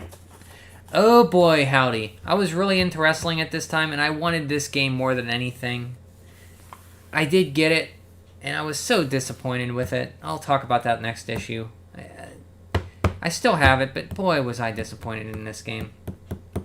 Probably the most disappointed I was at getting any Nintendo game was this game here. The Addams Family, this game I was talking about, it's a fun game. If you never play Addams Family on Super Nintendo, it's pretty fun. It has good music. It's a big open world to explore. It controls well, a little iffy hit detection sometimes. You go really fast. It's fun. You play as Gomez, running around the mansion and outside and into caves and dungeons, and it's a fun game. Gargoyle's Quest, right there. Street Fighter 2. Magic Sword. Glad Metroid 2 is high on the list. What was Metroid 2 at? I think it was number 2, right? Yeah, it was. The one Metroid left over from the first mission continues to reproduce. Samus must come to the rescue. Glad to see Metroid 2 on there, yeah. These are all, I mean, Gargoyle's Quest 2 is great. The Game Boy game's great, Gargoyle's Quest. Magic Sword, I love too. It has a great soundtrack. This game is great soundtrack. Very barbarian, like Conan kind of game. Addams Family pinball game. I think I ever played that. I haven't played much pinball. I did go to Pinburg here in Pittsburgh. That's not the story of Metroid 2. The heck? Well, I mean, they can change your story whenever they want, right? Is it the same as the commercial? Are you talking Metroid 2? I don't remember the commercial of Metroid 2. Winter CES. This is before it would eventually become E3, but it was still CES. The big news from Nintendo was the announcement of a CD-ROM for the Super NES, which is scheduled for release next January. Nintendo also showcased The Legend of Zelda: A Link to the Past, the Super Scope 6, and Super Play Action Football for the Super NES. At Capcom booth, we tested out Street Fighter 2 for the Super NES and found that the 16 megabit version was just as fun and fast and fantastic as the arcade original. For the NES, Darkwing Duck really impressed us with great controls and fun activities. like floating with helium balloons. It looks just like Konami's Ultra is coming to put out tons of fun. Leading the way on the Super NES, Contra 3, The Alien Invasion, previously called Super Contra 4, and TMNT 4, Turtles in Time. Both are terrific games for two-player. Konami scored another major coup when it landed the license for the upcoming Batman movie, Batman The Returns. Look for a Super NES game based on the film at the end of the year. That's a great game, a great beat-em-up. Acclaim LJN will continue to produce a wide variety of games. Bart's Nightmare for the Super NES had Bart battling viruses and turning into a dinosaur. Another game in the first stages of development for the Super NES is Spider-Man and the Uncanny X-Men. The biggest news for license-based games, however, may have been the announcement of Sunsoft signed a deal to use the Looney Tunes characters already. They're planning a Death Valley Rally. That's a game. I had this game growing up. I do have a soft spot for this game, even though it plays horribly. I can get pretty far in it. I think I beat it once as a kid. But I played it recently, and I got pretty far at the penultimate level. But it plays just so bad. It looks beautiful, though. Featuring the Roadrunners, Wile E. Coyote, and Tasmanian Superman, Batman Returns of the Joker, and Blaster Master 2 for the Super NES. Blaster Master 2 for the Super NES. So they were throwing that around, huh? I know we got Blaster Master 2 on a Genesis, but interesting. Sunsoft was... They must have just decided, nah, we're just going to give it to this European developer for the Genesis instead. Make the future look even brighter. Lemmings will also be coming for the SNES. Data East Super NES Ultrabots is a classy looking on the lines.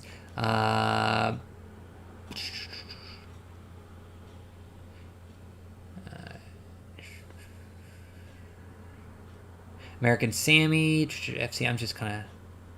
Might and Magic 2 for the Super Nintendo. I think I played Might and Magic 3 for the Super Nintendo. High-Tech Expressions, Young Indiana Jones, based on a TV series.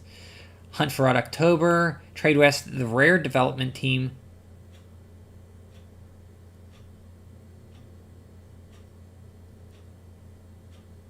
Super Battletoads game by Rare. Software Toolworks, Wing Commander. Maxis, Sim Earth from Maxis, Ocean. Namco, World War I Flight Simulator, Wings. That's the only game I bought that never worked. That's the only broken SNES game I ever could not get to work, was a copy of Wings. So I never actually played it. Pilot Wing... No, look and control like F1 Rock, similar to Pirate Wings. It's not, I don't think. Interplay, Out of This World. That was a big game. Super NES version was unavailable. Hal's NCAA Basketball. Bulletproof Software. Faceball 2000. Or Super Faceball. Super NES Super Scope there. Yeah, no Metroid escaped from the first game. Samus just went there to the planet they lived on. Yeah, SR-388, and killed all the Metroids because they were evolving. Yeah, you're right. At this point in history, I don't expect Nintendo of America to give accurate story information about it. Yeah, that's true too. They're just about selling it. Yeah, but it's interesting that they changed anything at all. I don't know if they had lore actually set up. They were just threw it out there when somebody asked, maybe? Or maybe they didn't bother researching it.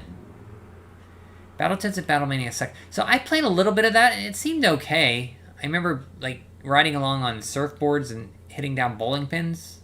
I don't know if it's as hard as the first one.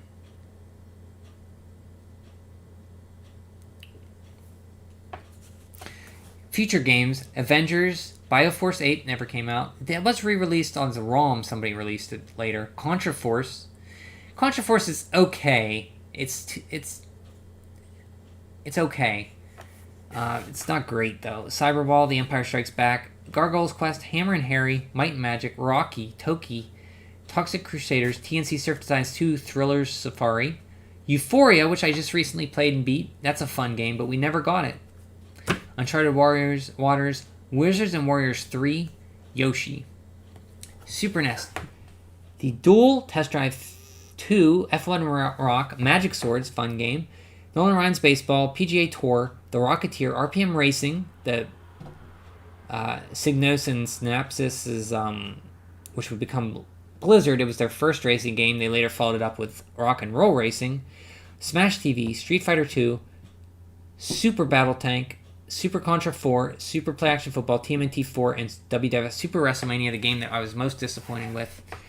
Game Boy High Stakes, Ariel the Little Mermaid, Loomer Chase, Mousetrap Hotel, Nail and Scale, Star Trek, Top Gun, Guts and Glory, Turn and Burn, and Yoshi.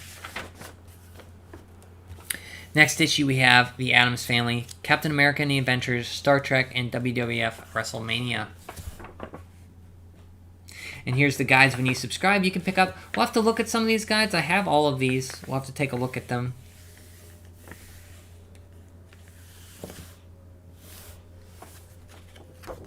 Super Contra 4. Yes. I don't know why they call it Super Contra 4. I think that's a typo. It should be Super Contra 3.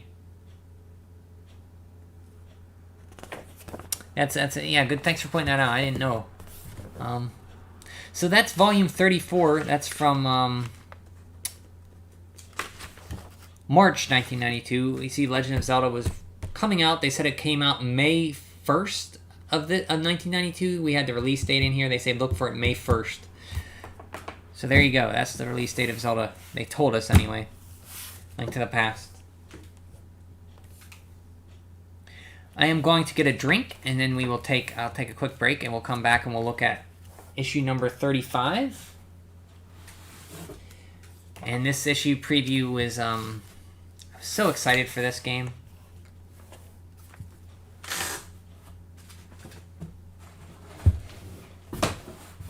But it ended up disappointing me greatly. So let me get a drink, and I'll come back and we'll look at this one.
Okay, I'm back.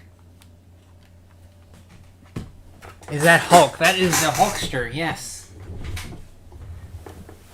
Okay. So this is volume 35 from April 1992. You see WWF Super WrestleMania is on the cover. You see Hulk Hogan giving the leg drop to Earthquake, part of the natural disasters. I think there was Typhoon and Earthquake. They were a tag team. And you see he's holding a Super Nintendo controller. I was so excited for this game because I was at my peak of wrestling excitement during this time in my life. We'll get to the game in a second, why I was disappointed with it.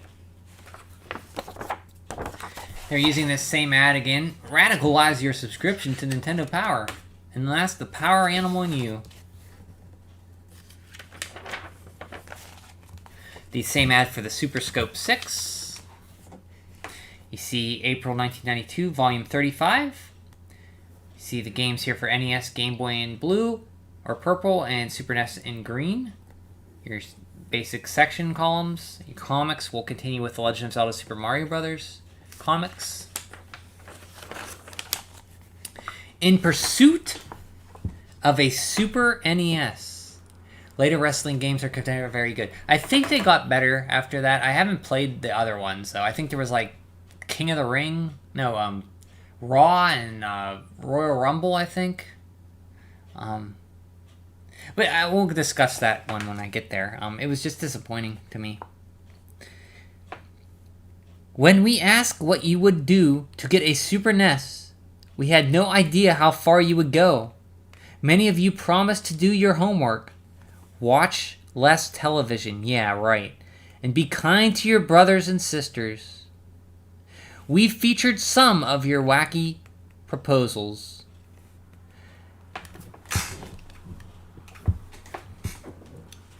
One second, please.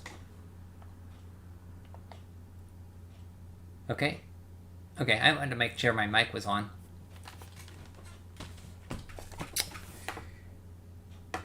So, what would you do for an SNES? Here is Jason Destromazion from Tinsboro, Massachusetts.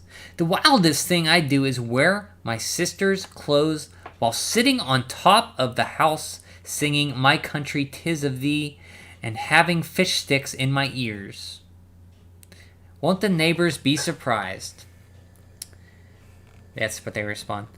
This is Andy Burton from Fort Riley, Kansas. And he says, I would do the most dreaded thing on the planet for a Super NES. It hurts just to think about it. I would eat green beans, mushrooms, and the most dreaded vegetable on the planet, Brussels sprouts and broccoli. To get a Super Nintendo, I would walk around the United States dressed up as a chicken dancing the cha-cha and singing Yankee Doodle Dandy. That's Jamie Overstreet, Mobile, Alabama. Never seen, and they respond, never seen a patriotic chicken. Could be interesting. To get a Super Nintendo Entertainment System, I would swim the Pacific Ocean, build a snowman at the North Pole, go down Angel Falls in a barrel, jump out of a space shuttle in orbit, and yes, I would even do my homework. James Saunders, Mattapan, Massachusetts. Believe it or not, Andy, some people like Brussels sprouts or broccoli. Not us. What a thrill seeker. So here is him in his chicken suit running across America. There's the Super NES, like a kind of consent, or what's that called? What do you call when something's alive? Consensus? I forget. There's the Super Nintendo running around. Sure you would, buddy. Bill and Ted's Excellent Video Game Adventure winner. Kenneth Grayson, I remember this contest, poses in the doorway of the phone booth which was used in Bill and Ted's Excellent Adventure. Kenneth wanted the phone booth installed in his room, but it wouldn't fit through his bedroom door. To remedy the situation, Kenneth's father took out a window from frame and all and hoisted the booth through the opening. The phone now actually works. So he had the choice. He actually picked the phone booth, and his dad ripped out a window so they could hoist it up to his room, and they put it in his room. So I wonder if Kenneth still where that is now. If they sold the house, what would happen to that? If that house still exists with a phone booth in it, if it's still in there, that would be interesting to know. That's a piece of history right there. Like, if you could go to that house, he's probably, he's what? He's like 16, 15 there? Maybe 14, 15? This was 1992?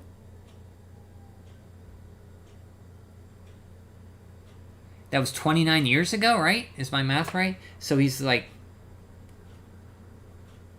45 now or something like that. So he's probably out of the house by now, right? And his parents, maybe they're still living there, or they sold it for retirement, because his parents have to be in the retirement. So is that phone booth still in that house? I would like to know. That would be interesting. Wonder if anybody knows Kenneth Grayson. Mario gets his day in Miami. 11-year-old Miami resident Frankie Andolo found out that the Los Angeles mayor Tom Bradley had declared a Nintendo Fun Day in the city of Los Angeles. Not one to be outdone, Frankie sent a letter to the mayor of Miami, Xavier Suarez, asking if their city could do the same. Obviously, Mayor Suarez thought it was a great idea and was quick to proclaim November 5th, 1991 is Nintendo Fun Day in Miami. Congratulations go to Frankie, Mayor Suarez, and the city of Miami. So, yeah, that's pretty neat. So, can you imagine a kid today of this guy's age? So, this kid is what? 14?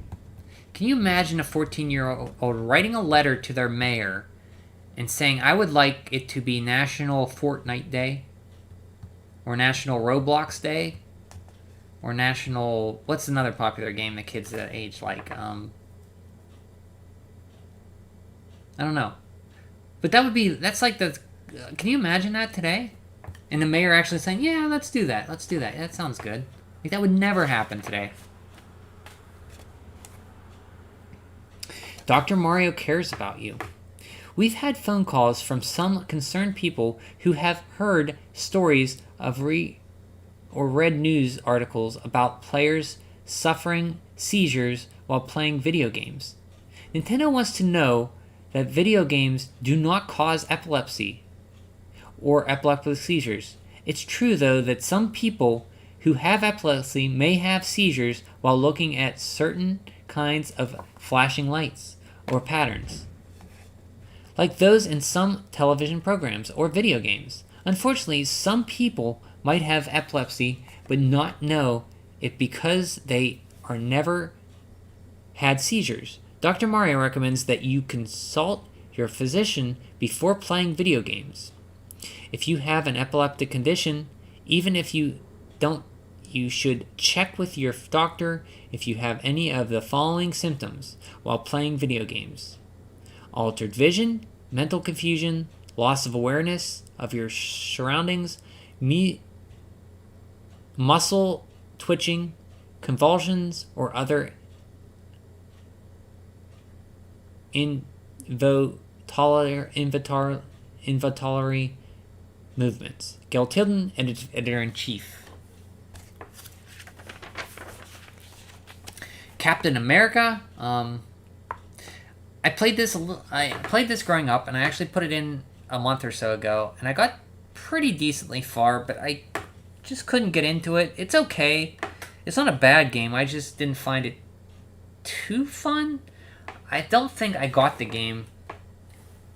I was on the cusp of getting how to play it, and I think I just died before I could. You do go to different cities, and you actually go to Pittsburgh, which is interesting. Charleston, Richmond, Philadelphia, New York, Mississippi, Columbia, Montgomery, Tampa, Miami, and New Orleans. It's kind of cool that they included Pittsburgh in there, my place where I'm at.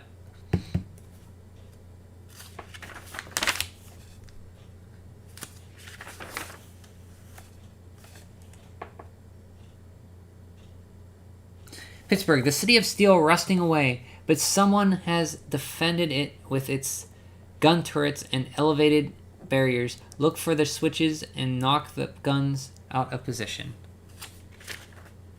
Oh my god, isn't this when there was that Nintendo therapy class? Nintendo therapy class. Never heard of that. That would be new to me, Ninja. Richmond.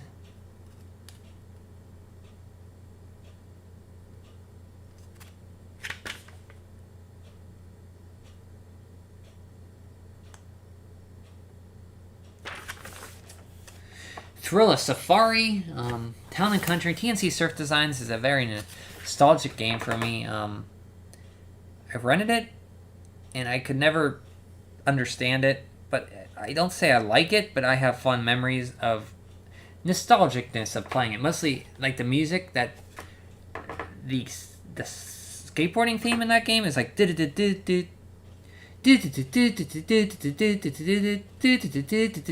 very, very catchy.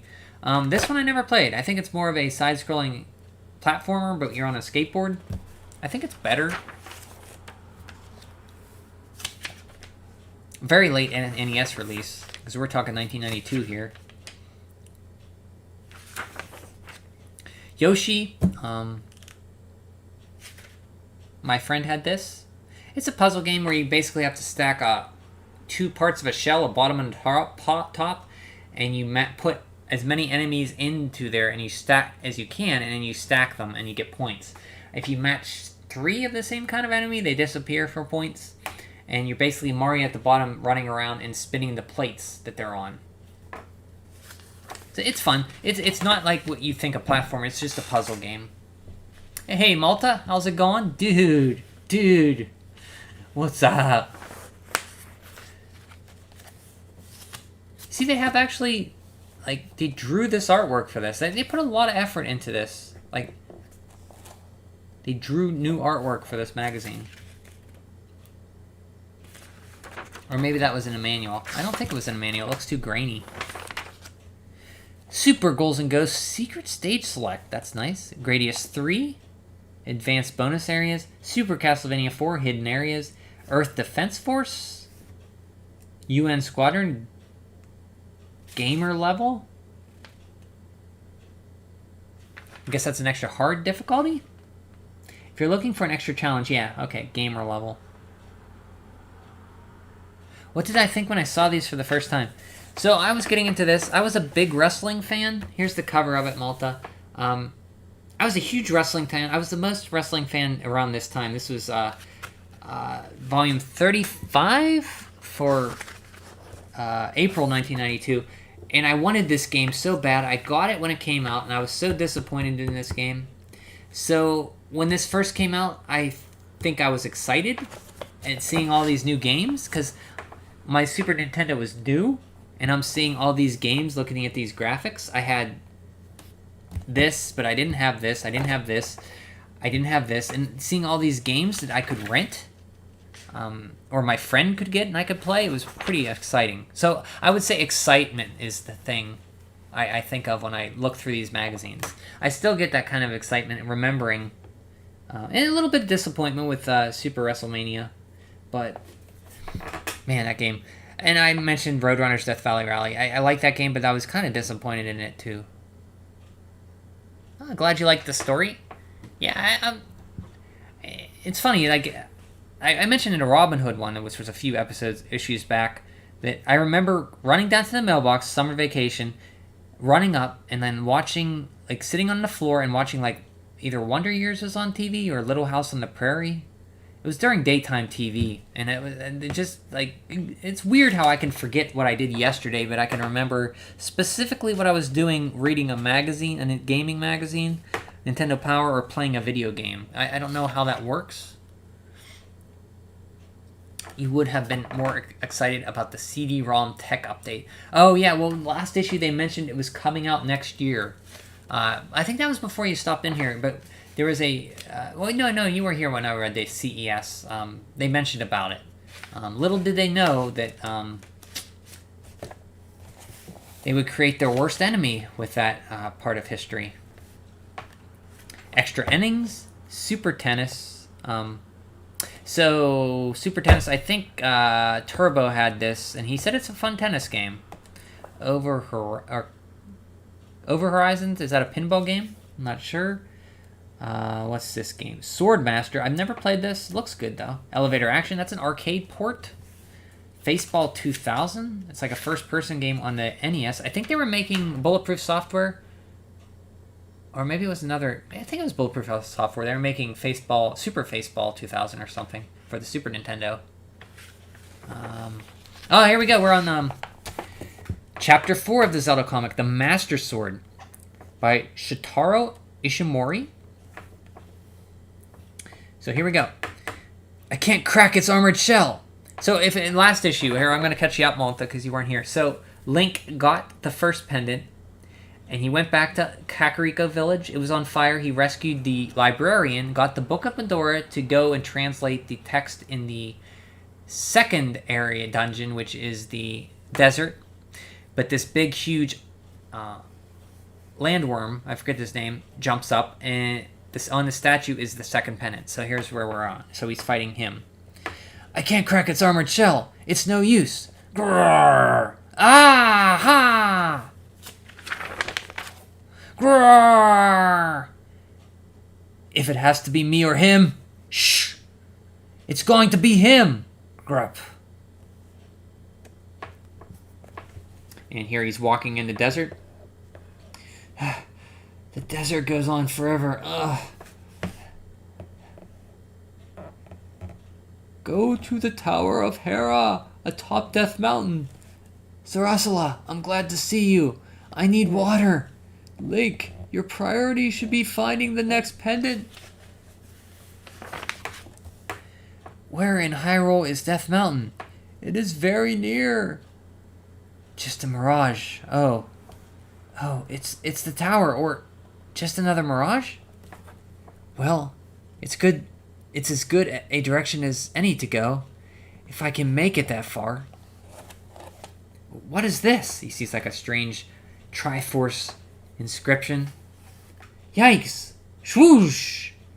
Link, Ghost. Where are you? We are here with our brother, in the world of darkness. Uncle, are you my father and mother? It can't be.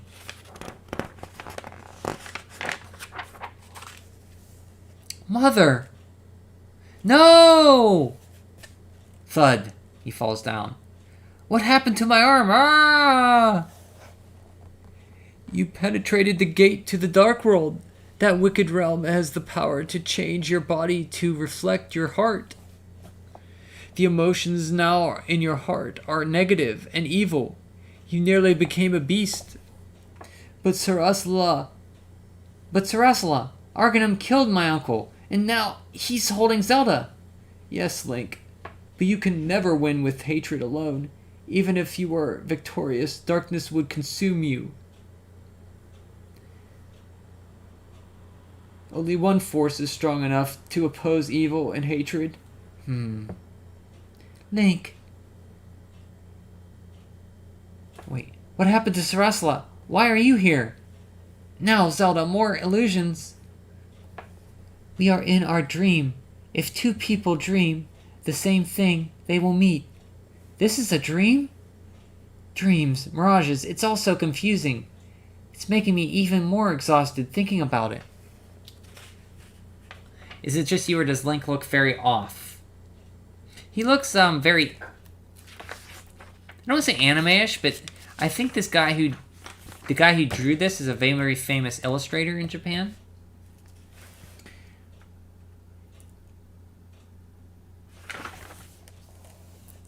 You must be very tired. You have given us so much hope. You can give up now. My arm hurts. Please, don't worry. Huh? That was a strange dream. But my arm, who did this? The Tower of Hera. It looks like my troubles are beginning again. Oh no! Now I've got to climb all these stairs? I'm thirsty. My arm aches. It's hot. I hope it's worth it. Whoosh. Who turned out the lights? What in the world?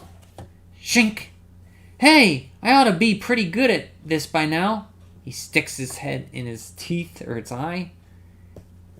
Are you kidding? Link, the pendant is the third eye. It's embedded in the monster's forehead. You should be able to lift it out. Monster's eye? I'm glad this is the last pendant. He reaches into the eye. And he pulls out the pendant. And look, his arm is not beast-like anymore. My arm! It's back to normal. Whoa, after those stairs, I get free ride down. So he rides the spider down. Kasplat! Link, you have done well. You recovered the pendants. Now go forth to the Lost Woods. Can I rest for a while? No, if you really are the legendary hero of Hyrule. The Sword of Evil's Bane will select you as its bearer. The sword will select me? What if it doesn't? You will never be able to enter the Dark World and find your parents. Are my mother and father really alive? Your parents were knights of Hyrule, but they stumbled into the Dark World. They dwell now in the Dark World? After they disappeared, your uncle adopted you and shielded you from the intrigues of the royal family. Aha! He sees the Master Sword. So this Link gets around. He goes from the desert to Death Mountain to the Lost Woods, all in a few panels. Maybe it's his almost emo-looking hair or his odd expression, not really the art style. His design. So you don't like how his... You think his hair is emo? The Master Sword itself will select you. At last! Shink, he pulls out the Master Sword. To be continued. Oh boy, he got the Master Sword. So we have Star Trek for the Game Boy. I don't know if you guys watch Star Trek or like Star Trek. My only experience with Star Trek is like a season or two of The Next Generation. So I've never seen the original series, so I don't really have any interest in a Game Boy Star Trek game, unless it's really good. I don't know if you guys have played this game.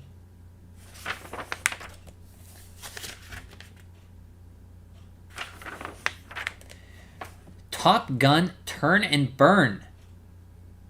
F-14 Dogfight Simulator.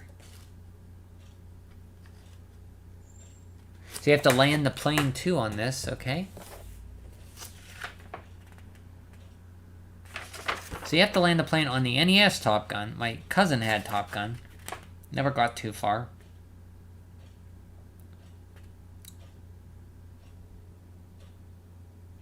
Boy, they're really pushing this Top Gun game. I never even heard of it. Wow. 4 pages on Top Gun Turn and Burn. Ultra Golf. Boggle Plus. I never played Boggle. It's a board game, I think, with dice. Missile Command. It's an arcade game, right?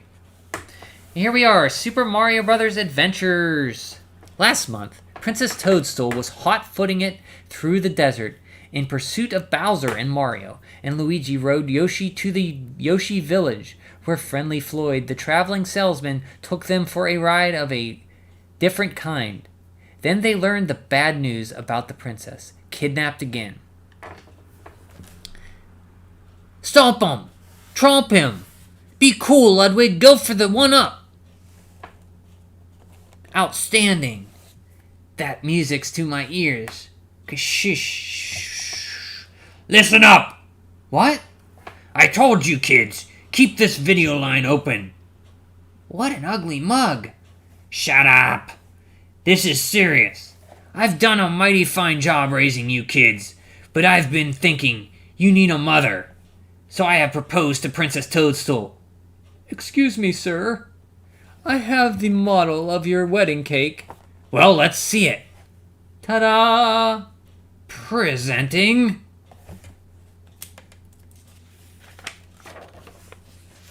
So the Koopa Kids were playing Super Mario Brothers, like breaking the fourth wall. But they instead of Mario, it was the Koopa kids jumping on Mario's head. A very meta manga. So what's meta mean? I don't know what that means. Of course the real thing will be twice as big with lots of chocolate. I want it to be 100 times bigger. I'm very busy. Make sure that my bride doesn't disappear before the big day, okay? One up. They're still playing Super Koopa Brothers. Do you hear me? Psh. Is he tense or what? She's safely behind bars. Uh-oh, she's gone. What the? She's gone? She's what? Look! She flew the coop. We're dead meat. Oh, she's hiding on top of the ceiling. There she is. She's gonna jump down on him. Hey-ya! She kicks Lemmy. Poof. Take that! She's beating up all the Koopa kids. Roy, Lemmy, Ludwig. They're all being kicked up by Princess. She beats them up. She darts out of the room. Fooling you Koopalings is too easy. Click. She locks the door. Hold it! Wait, let's make a deal. Hasta la vista, babies. She's escaping. Over my dead body. After her. Wendy O is with the Koopalings, and they're chasing after Peach, who kicked the crap out of the Koopa kids. Look, so that's where they're holding her. I saw them here. I saw them take her here in. We'll need a boat to cross the moat. Who needs a boat? Come on, let's swim. I can't swim. Splash. Piranhas, Yow. To plan B. Codename Survival. There she goes. Woof. She opens the door, slams open Wendy O's room. There, got her cornered. The Koopa kids and the Koopalings are in. The Koopas and Wendy O are running up. They think they have her cornered. Zing, zang. Youch! She's throwing stuff at him. She's beating all the Koopas up. Stop! Oh, that's my favorite. She's throwing all Wendy's toys and stuff. Stay back or I'll shred it. She has Wendy O's clothes. She says, stay back or she's going to shred her clothes. Let her go! So Wendy O lets her go. But Wendy O doesn't let her go. We have her now. Looks like Roy, Lemmy, Ludwig, and Iggy are all back up. Right, Mom. Here's Peach with a very heroic stance. Olay! Roy's charging. She swishes her out of the way with the cape. Kersploosh, she goes right through the wall. That cape, where? Me, join the family? Never. She opens the window. I'm out of here. She looks down. It's a fall. It's a big drop. Give it up, mother dearest. Pitta-patta-patta. They run towards her. Peach slips. Squish. Swoosh. No! She falls out. She may be falling head over heels, but this isn't what Bowser had in mind. Or is it? Tune in next month to find out the fate of our free-falling princess. She sure stole the spotlight this month. Break a leg, princess. Oh, here we go. John. Super NES technology update. The word is in, and that word is CD-ROM. For the Super NES, January, at the Winter CES in Las Vegas, Nintendo announced that the CD-ROM drive for the use with the Super NES would be introduced January of 1993.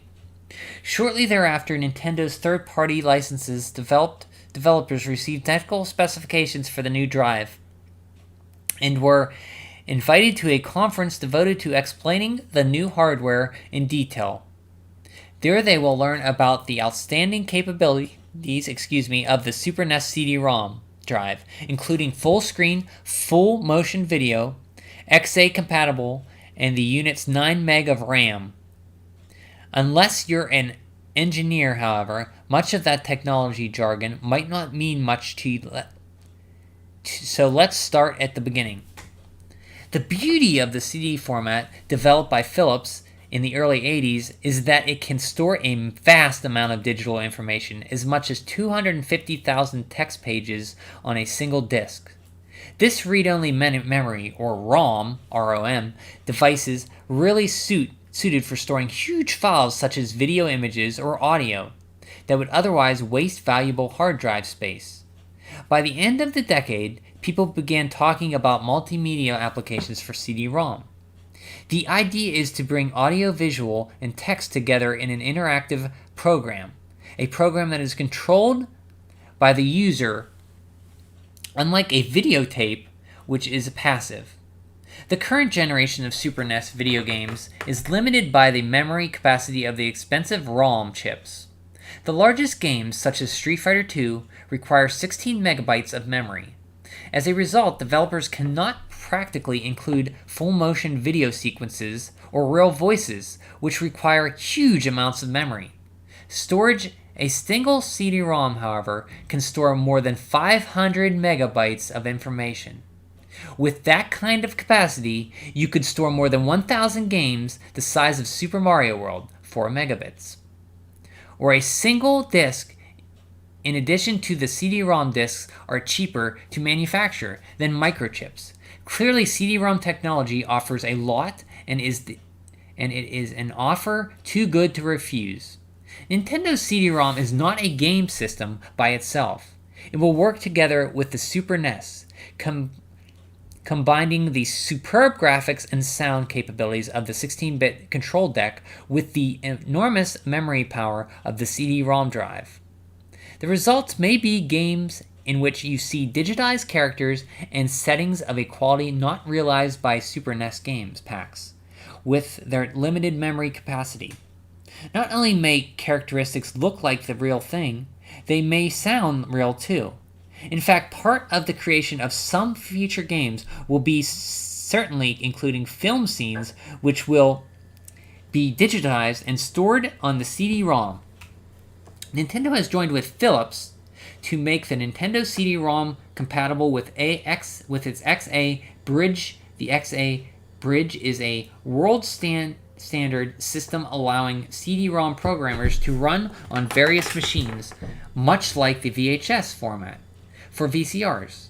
Other notable features include full-screen motion video, compatible to actual TV or motion pictures, which is not offered by any of the systems current on the market. The 8 meg of RAM, random access memory, is used as a buffer where memory can be stored until it is needed. Since it is faster to retrieve data from RAM than from a disk drive, larger RAM sizes translate into quicker retrieval of information. One last feature of the Super NES CD-ROM is that the icing on the cake, the price tag of the approximately $200 is about half of that of a competing drive today, and as much as 5 times less expensive than some of its fast and affordable. But what will it do for you? To answer that, we can look at current games development and finally sneak a peek into our power crystal ball. Some of the early games like Cosmic Osmo are really compact universes that you explore without any goal. More recently, story games like Guest are good examples of what a development can do with a CD-ROM game.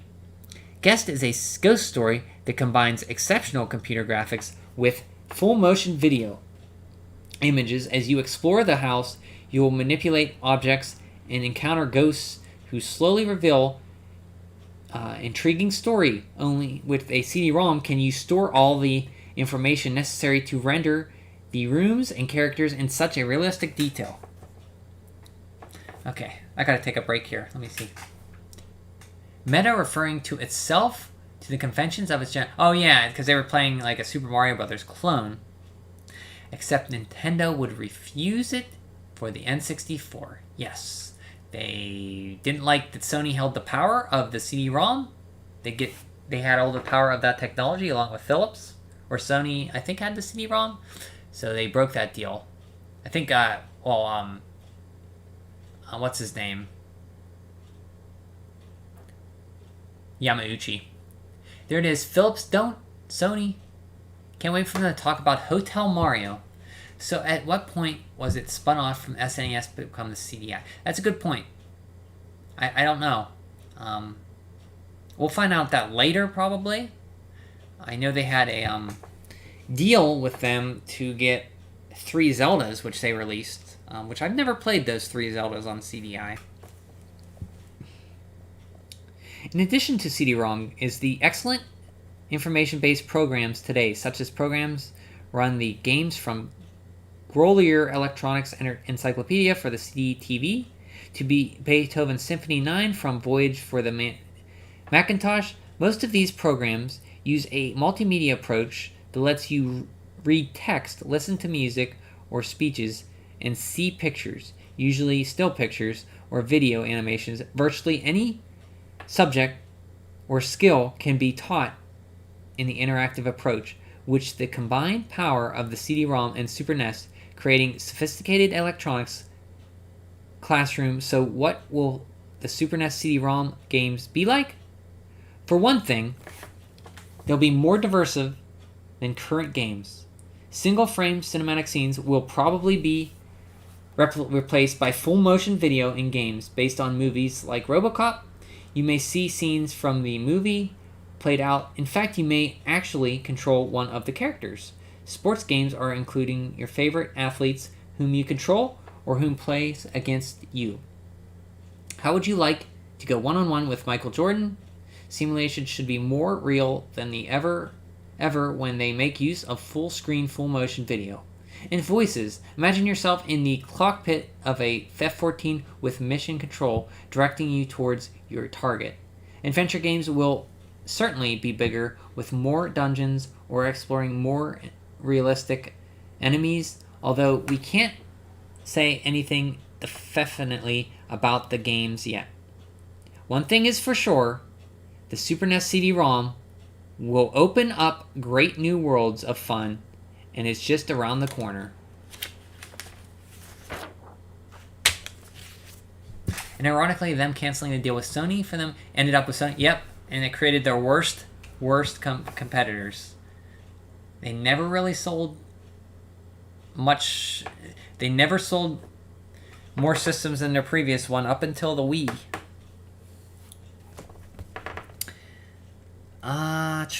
Final Fantasy II. How do I defeat Ashura? How do I get back underground? Super Mario World. How do I reach the secret exit? Chocolate Island? That's a tricky one. That's a timed one, I think, right? Where's the secret exit of Chocolate Island? How do I find all 96 worlds? Well, it's actually exits, not worlds. Final Fantasy Adventure. How do I enter a Medusa's cave? Star Tropics. How do I get through the ghost tunnel? Yeah, that's a tricky one. How do I defeat Magma the Fierce? Magma the Fierce? Addams Family. This is for the Super Nintendo. This is a fun game. I beat it. I played through it maybe 5 years ago, 2015 or 16. I played a little bit again a few months ago, and it's fun. It's not great, but it's not bad.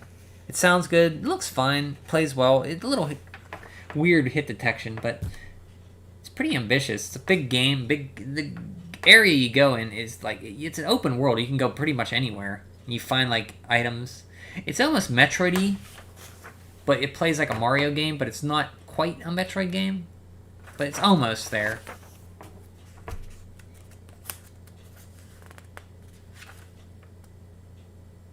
I've never seen the movies that these games are based on, though. I've never seen the Addams Family movies. You have a password to keep your progress. The routes to follow. You have to rescue each of the kids, I think.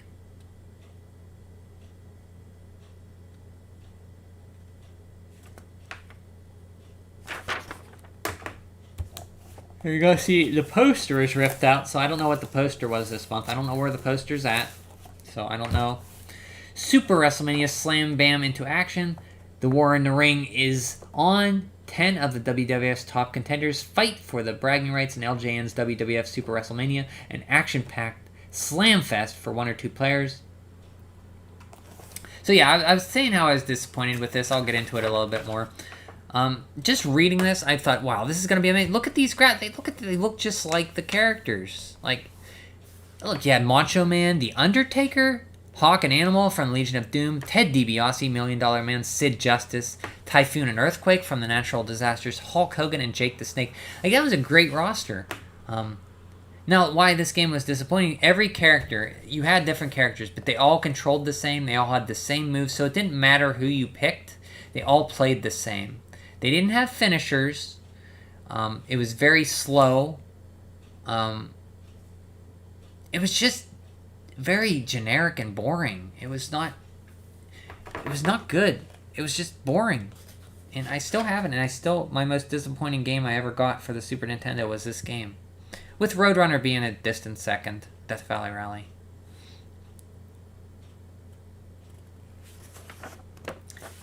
Like, see, all these moves, everybody does the same thing. You just look different. That's the only difference. Like, you didn't even have Macho Man's elbow. You didn't have his figure 4 for Snake. You didn't have the Undertaker's tombstone. Like, why even put them in if you're not going to give you their signature moves, you know? Oh, I'm just getting upset. I'm going to move on. Super Smash TV. This game, I heard it controls well with the diamond buttons on the controller. So you can move and shoot independently. And I hear... So... You can shoot in 4 directions. You move with your D-pad, and you shoot in 4 directions with the buttons, Y, X, A, B. So shooting up is X, down is B, left is Y, and right is A.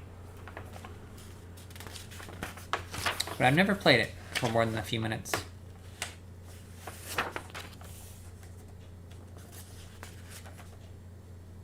But I do remember this guy in the magazines.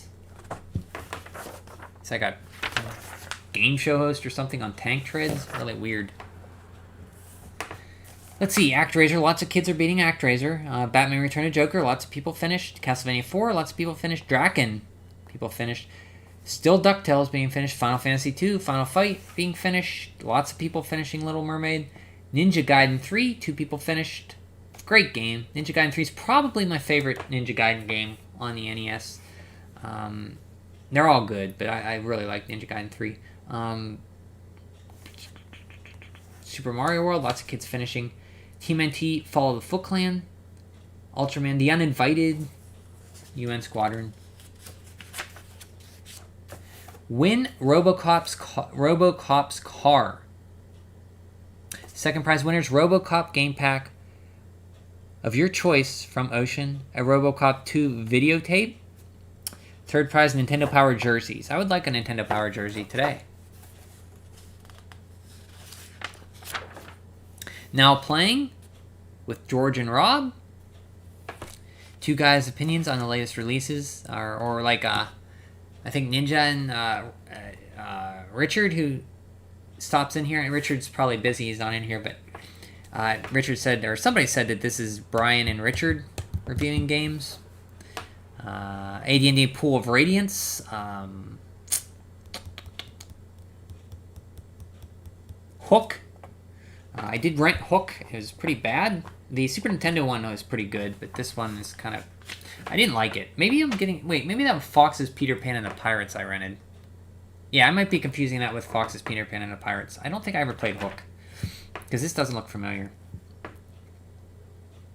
Toxic Crusader, never played. TNC 2 Thriller Safari, never played. Wacky Races, that's weird. It's Wacky Races, but it's a side-scrolling platformer. Prophecy the Viking's Child, never heard of that. Smash TV, The Addams Family. Let's talk about the Super NES games that featured in this issue.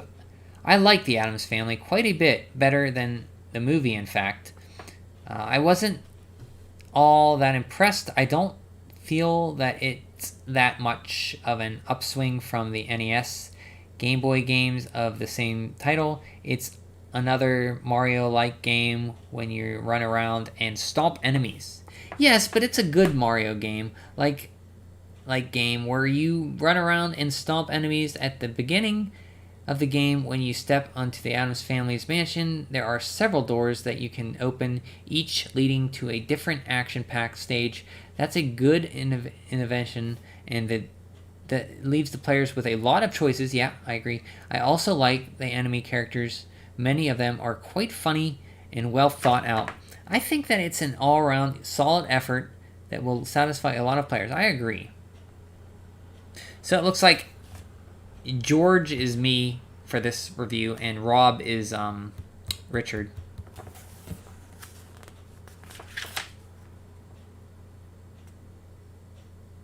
S titles here we have coming out: AD&D Pool of Radiance, Captain America and the Avengers, Gemfire, Hook, Race America, TNC2, Thriller Safari, TMNT 3D Arc, The Manhattan Project, Toxic Crusaders, Wacky Races, and Wizards and Warriors 3, Kuros' Revenge, I think.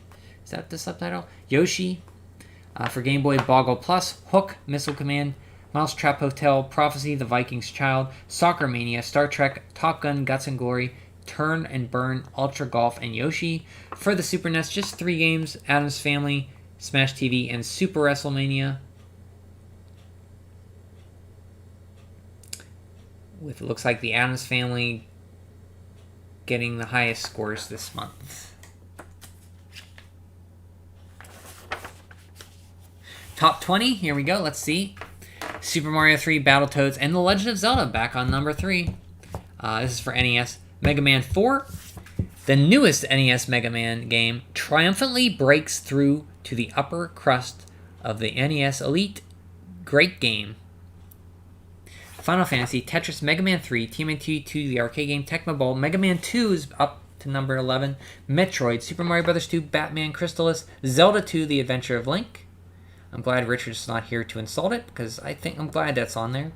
The Little Mermaid, Batman Return of the Joker, Castlevania 3, Dracula's Curse, and Teenage Mutant Ninja Turtles round out the top 20. For the Super NES, obviously Super Mario World, F-Zero, Link to the Past.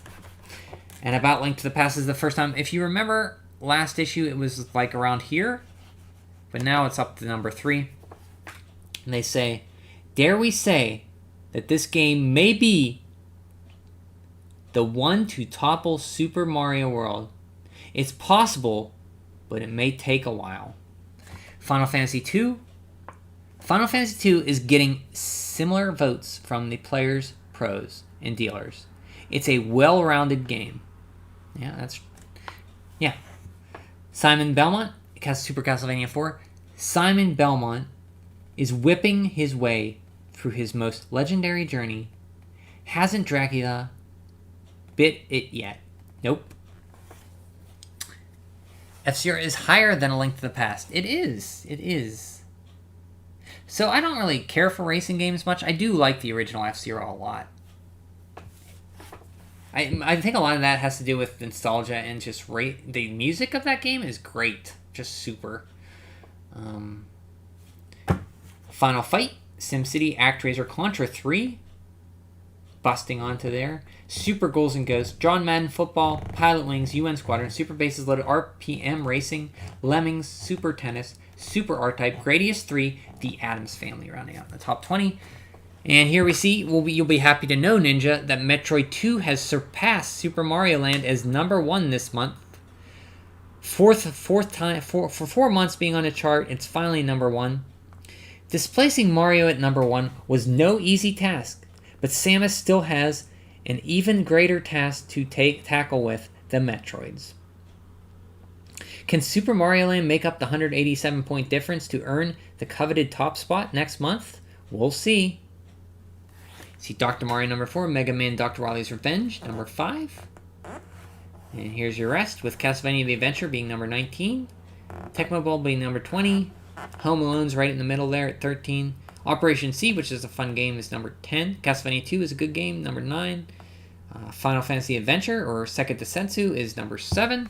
TMNT Fall of the Foot Clan is number 9, or 6. Let's look at these kids here. I missed these. So there used to be one of the best things about early Nintendo Powers is reading the kids' letters about why they're power players and why they're so good at players, and kids writing letters about their friend who's great at how many games they beat. So you lost that. So let's try to see if these kids here. We have Nick Bowling from Sanford, Florida. Here's Nick. His players' picks are Scat, TMNT3, Worm, Journey to the Center of the Earth, Dr. Mario, and Die Hard. Okay. For Matthew Collins from Raleigh, North Carolina, his favorites are Battletoads, Double Dragon 2, Batman, Dr. Mario, Simpsons, Bart vs. the Space Mutants. Tim Adams from Bushkill, PA. Favorites are Final Fantasy, Dragon Warrior, Robin Hood, Prince of Thieves, Legend of Zelda, and Terminator 2. So this kid loves huge epic adventures, and then he likes Terminator 2. That's pretty funny. I like this kid. He just looks like a kid that would like RPGs. He looks like me almost when I was a kid, except I had more longer hair in the front. This kid's like me. I think I like Tim Adams. Steve Senti with the laser lights in the background, which I have I think... John, you probably had a picture growing up with lasers in the background of your school picture. This kid chose the laser backgrounds as I did. Marble Madness, Batman Return of Joker, Battletoads, Super Off-Road, and Metroid. Pat Jackson from Beaverton, Oregon, Final Fantasy, Star Tropics, Legend of Zelda, G.I. Joe, and Mega Man. This guy probably has the most well-rounded list here. He has a good action adventure game and RPGs, and then he has G.I. Joe, which is a great game, and Mega Man 2, which is obviously great. Joe Harrison, Roseville, Georgia, Battletoads, Crystalis, The Legend of Zelda, Mega Man 4. There you go, Ninja. You like Mega Man 4, right? And Zelda 2, The Adventure of Link. My man, Joe. Take 5. The readers of Nintendo Power have voted these games to be top 5 Super NES sports games. We can skip that. I don't care about sports games. Eddie Furlong. So, John Connor from Terminator 2. Who do you play Nintendo games with? Eddie Furlong. I play Nintendo games with my friends, my aunt, and my uncle, with whom I live, or myself. My uncle's addicted to playing, and we sometimes fight over who gets to be the first player. Why do you like to play video games? Eddie says, Nintendo games are fun, adventurous. I love the graphics and the action. You can just lose yourself, which makes playing games relaxing, exciting at the same time. When did you start playing Nintendo games? I started playing in the fourth grade. Super Mario Brothers was my first game, and I got totally addicted to it. Then I got baseball, and the rest is history. I have the Super NES, and I love Super Mario World, Super Ghouls and Ghosts, and Super R-Type. Basically, I love adventure and action games. I can't wait to play video game T2. What was it like making T2? Arnold Schwarzenegger and Linda Hamilton were great to work with. It was hard work, but a lot of fun. Arnold and I used to play Game Boy on on the set. Can you imagine Arnold Schwarzenegger playing Game Boy? I wonder what they played. How many people could say they played Game Boy with Arnold Schwarzenegger? That's like pretty awesome. Even though I had never acted before, everyone made the experience fun and easy for me. Although I had thought about being an actor, I never expected it to happen. Only after T2 was released did I begin to take it seriously. Now I want to be an actor always. What are you working on now? I just made the movie American Heart with Jeff Bridges. I play his son, Nick, and the movie is about our relationship. It should be released next spring. This winter, I'm working on a super suspense thriller called Fertile Ground.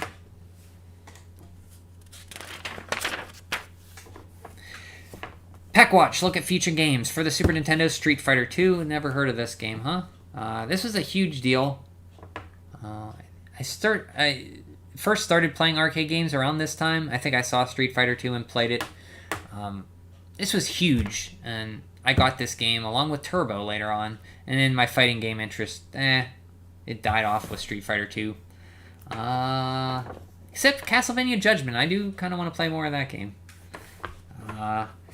Turtles for Turtles in Time. Isn't that kid crazy now or something? I know Eddie Furlong?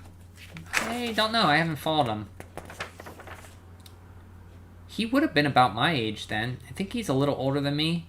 I would have been 12 or 13. He's about 14 or 15 there. I don't know what he's doing now. TMNT2, Turtles in Time. Ultrabots Sanction Earth.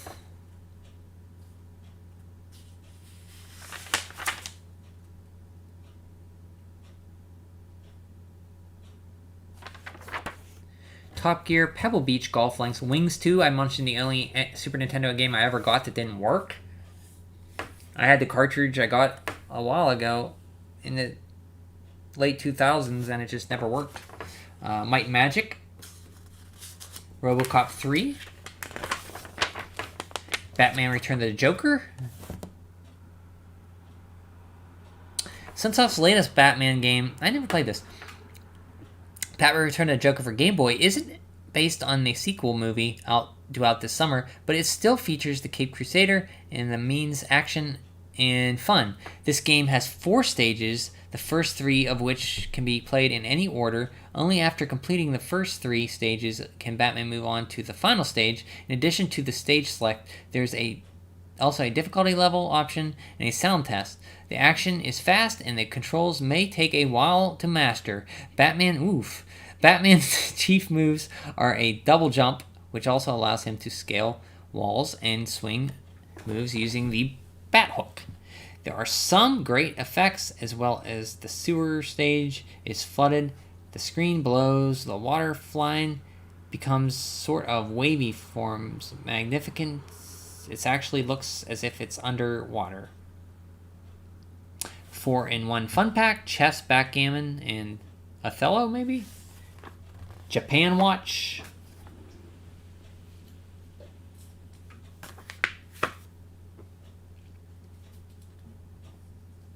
Sim Earth. Or Sim City.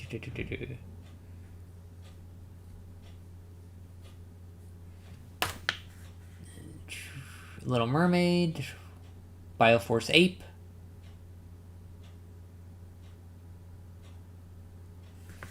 And you see here, pretty much the same games as last month, except you have Uncharted Waters. Rocky's still on there for NES. Dragon Strike, Contra Force, Bioforce Ape. Super NES, The Duel, Test Drive 2. See F1 Rock, Goof Troop, Magic Sword, Nolan's Ryan Baseball, Nolan Ryan's Baseball, Nosferatu, Pebble Beach Golf Links, The Rocketeer, RPM Racing, Spot, Street Fighter 2, Super Adventure Island, Super Battle Tank, Contra 3, The Alien Wars, Super Play Action Football, TMNT 4, Turtles in Time, Top Gear, Ultrabots, and Wings 2. For Game Boy, you have Ariel, the Little Mermaid, Batman Return to the Joker, 4-in-1 Fun Pack, High Stakes, Lunar Chase, Mick Kids for Game Boy. I didn't know that came out for Game Boy. Mousetrap Hotel, Nail and Scale, and Yoshi. Next issue, Darkwing Duck. Pretty late NES game. Batman Return to Joker for Game Boy. Contra 3. And Super Adventure Island. This game's soundtrack is pretty sweet. Super Adventure Island. And here's the strategy guides here. We'll have to look at these sometime.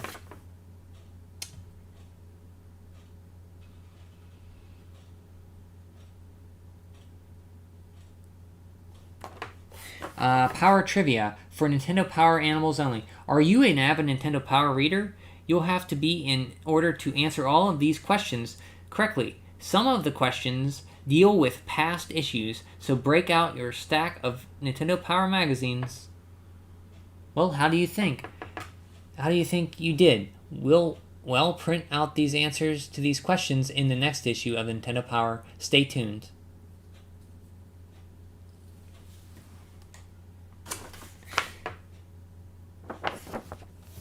Here you go. Here's the back with all 3 systems flying in space with the seal of quality. Triple play. Nintendo gives you the power to choose classic power, portable power, super power. Any way you play, you'll win with Nintendo 3 times over. The NES Action Set, the later released Action Set with the red stripe label. The Super Nintendo Classic Box with Super Mario World, and the Game Boy box with the robotic hands holding Tetris. And that is it. That is Nintendo Power Volume 35 from, was that April 1992. I talked about Super WrestleMania. I was supremely disappointed when I got that game. My most disappointing game I ever got. Wow. Okay. That's it for that issue. Terry, welcome. Nintendo Power must be a Yankee thing. North America, United States thing at least. I don't know if Canada got it, but yes, it was. That you are correct. How are you doing, Terry?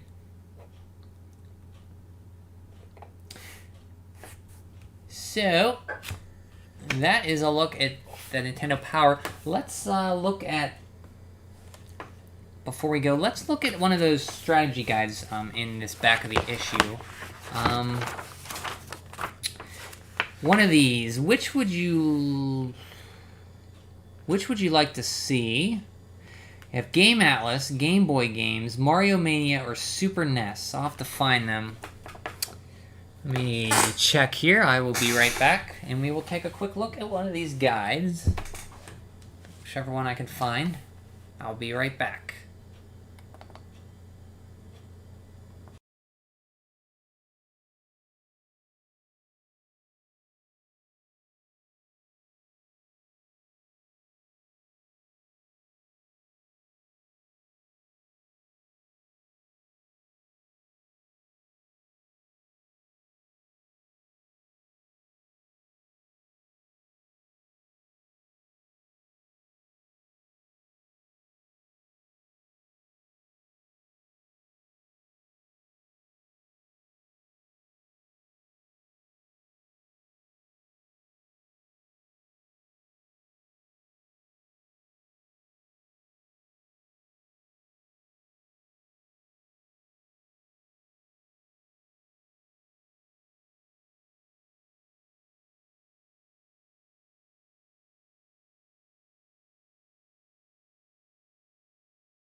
Okay, I am back.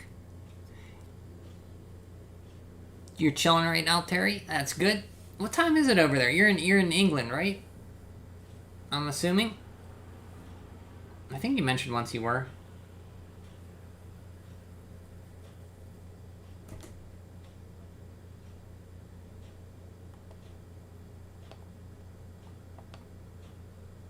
Okay. Okay, so what time is it over there? 7:30, 8:30, 8:39. Is it like 1:30 or 2:30 in the morning over there now? So I couldn't find the Super Nintendo one, but I did find two. So I'll leave it up to you guys. This is one that was covered in the book. We have this one we can look at, the Game Boy one. We also have an even older one. This is the official Nintendo Player's Guide, which covers NES games, which is really beat up. You see it has a lot of use. This isn't mine. I got it secondhand, and some kid really used it a lot. There's some cool notes in here and passwords and tips the kid wrote on. And we also have this one. We have top secret passwords for the NES and Super Nintendo. 12 o'clock? Okay. So, I don't know which one you'd rather see.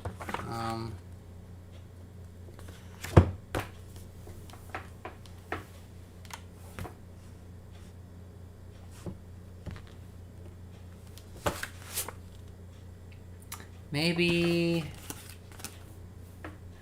let's look at the Game Boy one, I guess, since that was featured in the back of the magazine. We'll just go through it real quick. The only official guide to over 130 Game Boy games published by the pros at Nintendo. So you could get this free with your subscription. You picked it out. See the games they have listed in here in categories: action, puzzle, adventure, RPG, and sports. Yeah, Nintendo Power was the official magazine in the US until 2012. I think they published it themselves until around 2007, and they stopped publishing it themselves, and they handed it over to Future Publishing, who continued publishing it until 2012. But they're no longer around. They do have a podcast out, called Nintendo Power, that uses the same logo, but it's just a podcast, kind of Nintendo marketing. So we'll go through this real quick. Just flip through. Super Mario Land.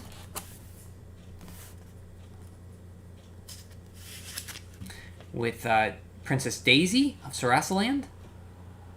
Which I like Daisy. A lot of people don't like Daisy. I know, looking at Richard whenever he's in here. Hey, Hacky Madman, how are you? How's it going? Every years was just called Official Nintendo Magazine. Huh. Is it still going on, or is it canceled as well?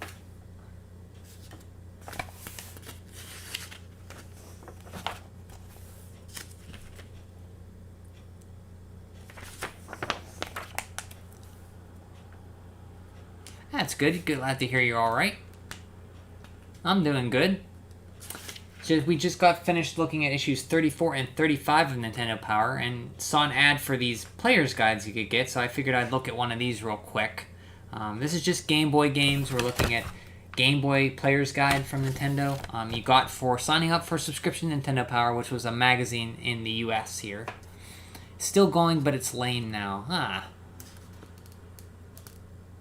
I never played Daisy, so I can't say if I like it or not. I don't even know what it is really. Is that a first-person shooter survival game, I think?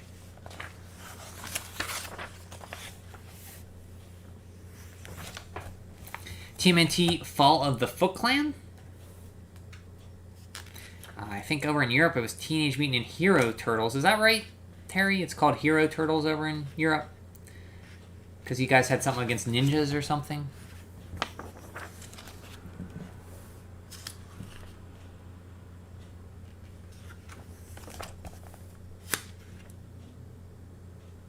Oh, Daisy? No. That's okay. You weren't. That's fine. That's all I wanted to say. I like Daisy. Some people don't like Daisy. That's all I wanted to say. I wanted to defend Daisy a little bit. That's all. You don't know? Okay, it might be the Turtles. You weren't really a Turtle fan. Batman, which is a fun game. This is a fun little game. He plays a little cute little Batman. It plays more like a shooter because you have different weapons you can use. It's a fun game. The music's great in it, like a lot of Game Boy games. Music. Sunsoft made it, so it's gonna have good music. Not that you know of? Okay. I just figured maybe you like Turtles, Teenage Mutant Ninja Turtles or something. Because I just heard that was they call them Hero Turtles.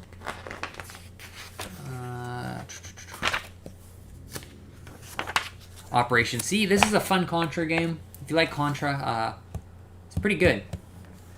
Not too long, not too hard. Just a fun game.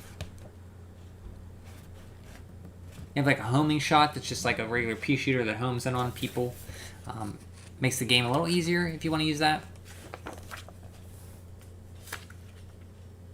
So you see you have top-down stages, you have vertically scrolling stages, side-scrolling vertical. It's a pretty good game.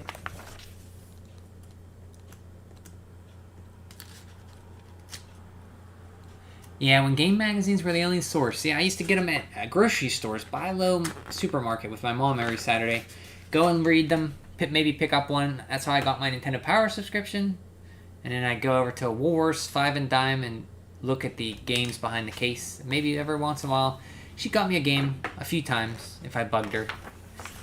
Yeah, I liked, I mean, now you have so many options to get game information. It's overwhelming, you know? But this was the gate that I had to get for games. It was, a lot of people, you know, had to get for games was magazines. Double Dragon?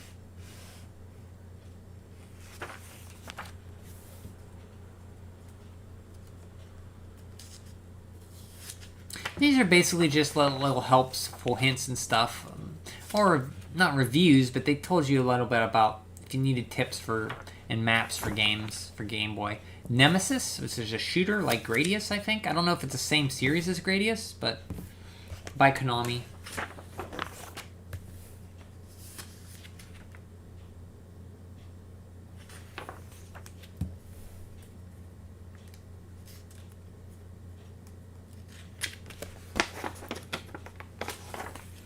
Castlevania the Adventure. I like this game. It plays terribly. It's very slow to play. The music's great. You have to be so precise on the later level. There's this moving spike trap that can crush you, and you have to play the level basically perfectly, and you move so slow, and it's very hard. You get unlimited continues, and the battle with Dracula is very hard too, but I do have fun playing this game. It's just, it has problems. They did do a sort of remake, which I played again this month, Castlevania The Adventure Rebirth, which is better.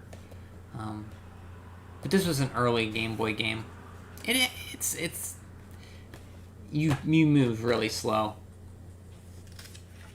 That's what I think of when I think of Castlevania The Adventure. The good music, and you move really slow, and spikes and ropes everywhere. Had to go to the next big city just to get the official Nintendo trips. How close was that city for you? For SNES, 2 issues.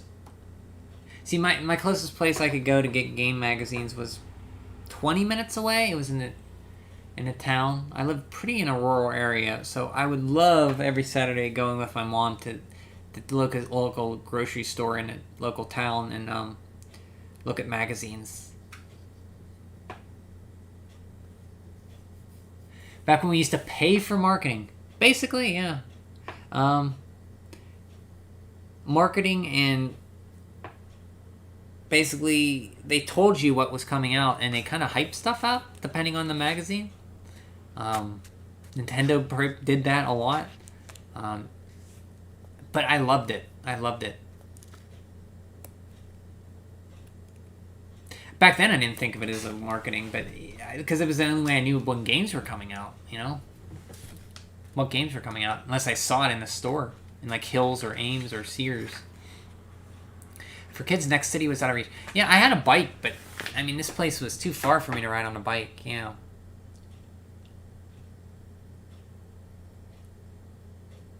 Money from art. I loved it, man. I love video games. I still love video game magazines. I still have all my magazines. I still like to read them.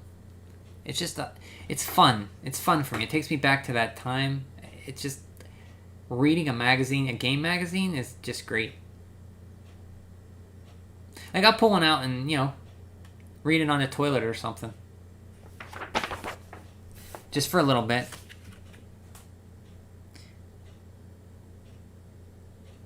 I do like doing these streams, though, with the magazines. A lot. Gremlins 2. This is a completely different one than the NES Gremlins 2, which is it's really Gremlins 2 on NES is a fun game, challenging, fun game. This is different. It's a side scroller, and I never played it. You still own some of your Total magazines. Good journey. Total. See, I hear Total, I think of cereal, not magazines. Total. German magazine. I know somebody else here, Lundman, who's from Germany. She has Nintendo Club magazine. Club Nintendo magazine, I think it was.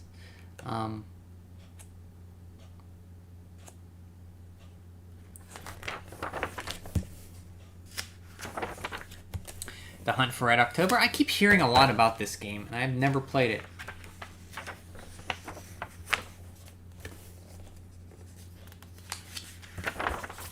R-Type? I didn't know they made R-Type for Game Boy.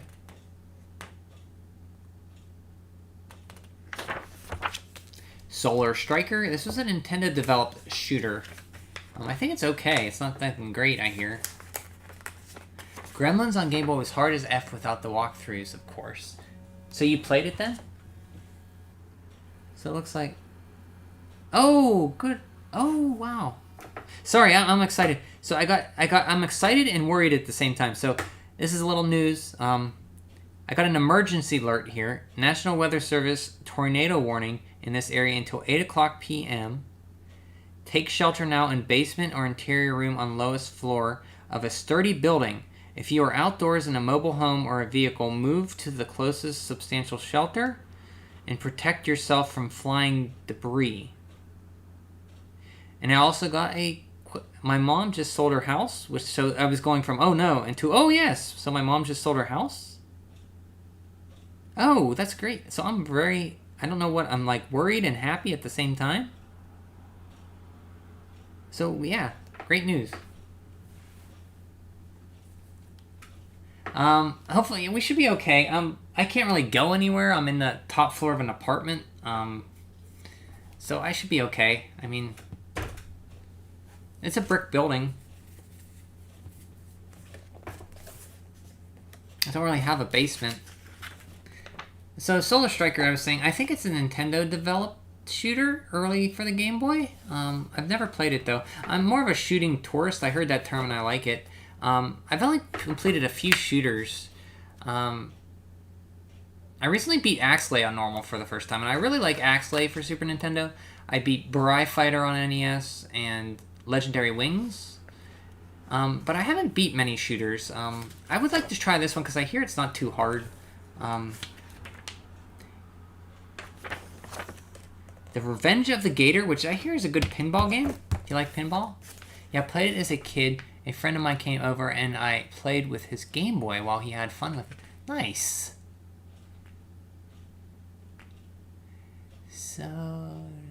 So you like Solar Striker then? It's pretty good? I'll have to look for that. I think it's real cheap. You can get it real cheap.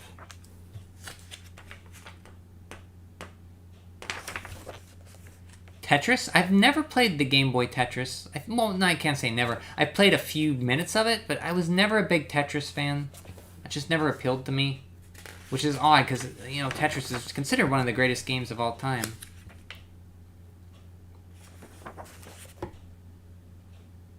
So that's funny that your friend would come over and you'd play his Game Boy and he'd play the Super Nintendo. So it was like a mutual thing where you'd swap systems. Like he wanted to play... That's great, yeah. You were excited to play the Game Boy. He was excited to play the Super Nintendo, so it worked out. You were talking about Gremlins. Okay. I would like to play the Gremlins game, though. If you say it's hard. Do you get unlimited continues? Because if you have unlimited continues, just a few minutes of Tetris on Game Boy. Funny. Yeah, I haven't played much Tetris in my life. I don't think I've given it much of a chance. I just never really enjoyed it. Dr. Mario. I did play a lot of Dr. Mario. I had that game for not Game Boy, but NES. I never had a Game Boy. Quirk. What I remember about Quirk is there was a cartoon in America called The Power Team. It starred, let's see, who was in the Power Team? Power Team. Sorry, I'm looking this up.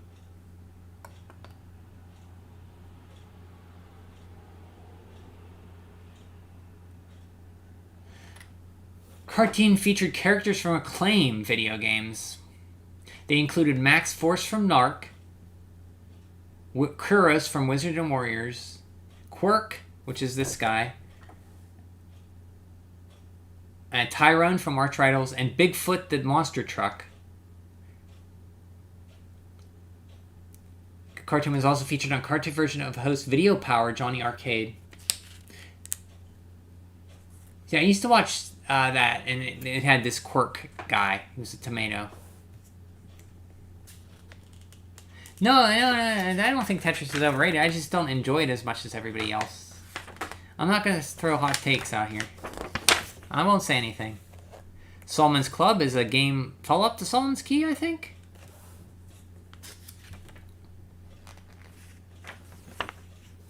Quarth. I think it's a shooter. I don't know what Quarth is. Oh, it looks like a Breakout kind of game. Gargoyle's Quest is one of the finest games on Game Boy. Of course, I haven't played all. I've only played, maybe beaten 10 or 12 Game Boy games, and this was one that stuck out. Maybe more 8 or 9 Game Boy games, and this is one that stuck out to me, Gargoyle's Quest.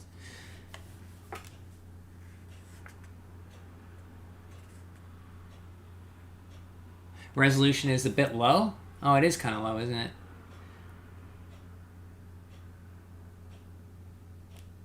I do have 1080p, but I don't know if I can stream at that resolution. This is probably the best I can do, unfortunately.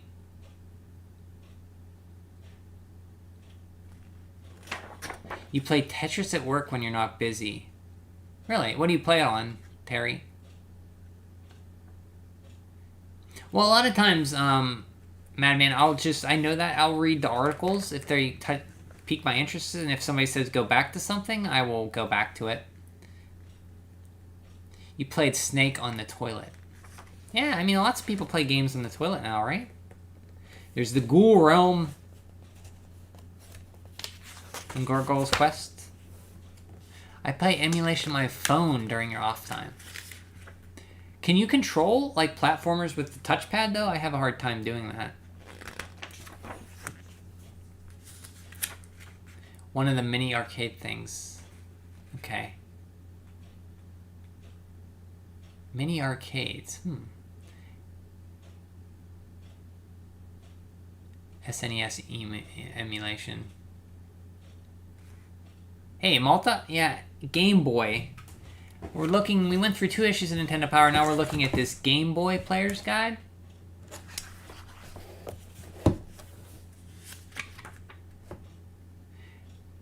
Yeah, a lot of like Gargoyle's Quest is one of the best Game Boy games I've ever played. This is a strategy guide. This is from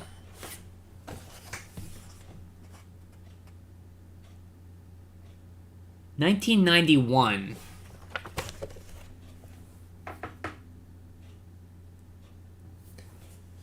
You were OTP with my man. What's OTP? Out to party? Is that what that is?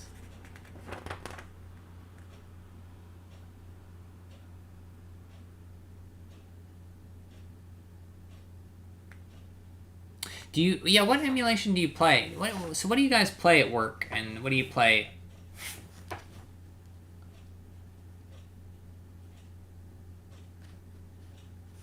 Where is he on the list? The circle. What are you talking about, Ninja? The legend.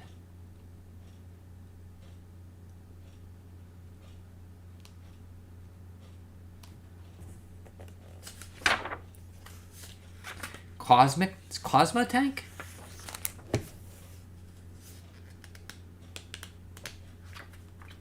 Maybe I can try to zoom in on the camera a little bit. I can't get much better. Yeah, I can't get much better because it'll crop out everything. He's Liddy. Fortified Zone, which is, I think it's in another series, but I'm not sure. A series that was on the NES. DuckTales, pretty decent port of the NES game. On weekends when I'm home alone at work, my laptop and some games from Good Old Game. Nice, Good Old Games. I have a few Good Old Games. I use My Boy, Nostalgia, NES, Game Boy Color, and Drastic on my phone. Okay.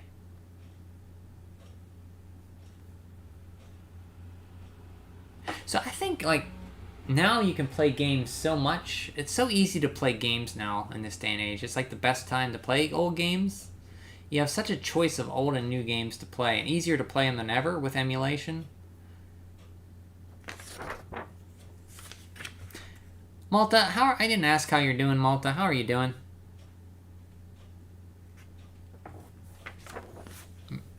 Final Fantasy Legend, which is a Saga game, I think. Use RetroArch for everything else on my computer, and also Dolphin. Oh, the Dolphin. I've heard of that.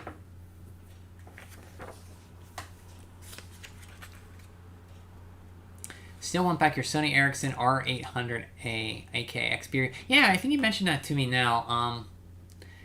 It was like the Sony phone with the D-pad, if like a flip up, like a sliding up screen or something.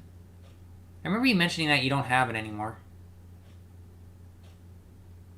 Yeah, accessibility and emulation is doing good. Yeah, it's only getting better with FPGA, and I mean now you can just get the console and get like EverDrives and just put all the games you want on there, which is the way to go.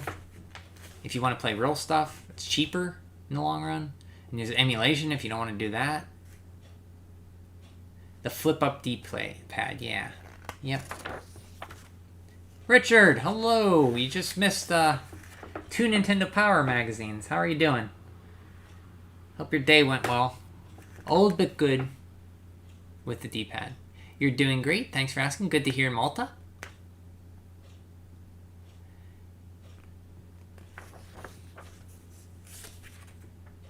I emulate practice layout. Probably the best way to do it. I mean, a lot of games you can emulate and they play better.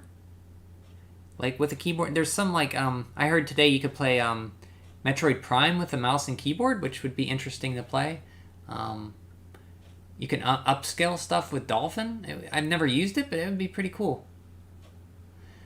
I'm a bit sad I lost 2 opportunities to... Oh, okay. That's okay. That's okay. I mean, Zelda 2 was in the top 10. It was near the lower ones. It was around number 12? No, 15, I think. I did make a comment that, Richard's not here to poo-poo it, so... I thought about you. The Sword of Hope, this game is like Shadowgate meets Dragon Warrior, and it's fun. I went through it and completed it, but there's a part in it where you get to a multiple choice test with fairies, and they will ask you a series of questions. If you get any of them wrong, you lose, and you cannot finish the game. You are soft locked. You cannot finish the game then if you lose, and they don't tell you that you can't finish the game, so you're left wandering around thinking about it, why you can't progress, and you don't know it unless you read the magazine. That's the biggest problem I have with Sword of Hope. Otherwise, it was okay. Richard, you're throwing up because of Zelda 2. I understand that. I disagree. Now, I know that you don't like it, so I will just ignore that. Yeah, it was on 15. Yeah, I was around there, around number 15. At least Mega Man 4, Metroid 2, and F-Zero was doing good, though. Yeah, F-Zero was above Super Mario World, I think, and Metroid 2 was number 1 last issue, Richard. The Sword of No Hope. Are you familiar with the Sword of Hope, Terry? Have you played that? I want to play the sequel. I think they don't have... I hope they don't have anything like that, stupid like that. I still start up N64 from time to time, but I bought a authentic N64 controller for email. Why bothering around? Interesting.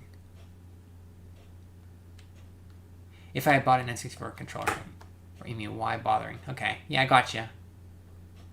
So I have a lot of USB to N64, Super Nintendo, SNES, Genesis adapters, which I bought a while ago. But I never used them because I always play the original stuff. Super Mario Bros. 1 wasn't even on the list at all. No, it was off of it. 3 was on there, of course. Sounds like Valkyrie. Okay, so you can do that in Valkyrie Profile, lock yourself out? Okay. Yeah, if you're playing Sword of Hope, play with a guide to save you that trouble. You'll know it when you get to it. A quiz by fairies. Metroid 2 on number 1. There is hope in this sad Pokemon-less world. So Richard always says that this time in the early 90s, it's a sad Pokemon-less world. He said he felt sorry for the kids who have no Pokemon experience at this time. But taking the N64 with the 4 controllers to some friends and starting up Mario Party, best thing. I've never played Mario Party on N64. Yeah. So I think that'll end the magazine part of this. Ninja mentioned about doing a tier list stream, and I thought maybe I'd do that tonight. We looked at 2 Nintendo Power magazines in this Game Boy Player's Guide. I'm going to stop the stream, and I will come back, and we'll do a quick tier list thing. I'll have you guys pick what I want to rent. What would you guys rather see a tier list me doing? Would you like to... I know Ninja wants to see me do that. Would you want me to see me rank Castlevania games, Zelda games, Mario games, or Dragon Quest games? It's all going to be A, B. It's going to be like S, A. It won't be any fun because I love all the Dragon Quest games, so that's one's going to be boring. Let's see. Kirby Dream Land 2 doesn't show up until another 2 years. Yeah. Oh yeah, it was that late, huh? With Kui and what was the hamster's name? Rue? Kui, Rick, and somebody else, right? Mario Party 1 is the best, at least for me. Okay. Any old friend? Yeah, N64 for me is mostly multiplayer, and then I played a lot of Turok and Banjo-Kazooie. Metroid or Castlevania, or maybe both. Pokemon. Well, I never played a Pokemon game, Terry, so I can't rank those. So Richard says Metroid or Castlevania or both.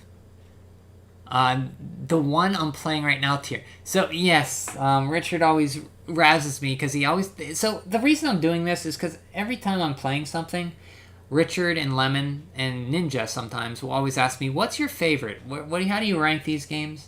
And I figured I'd just do this so they could always say, okay, this is what it is, and I never have to be asked that question again.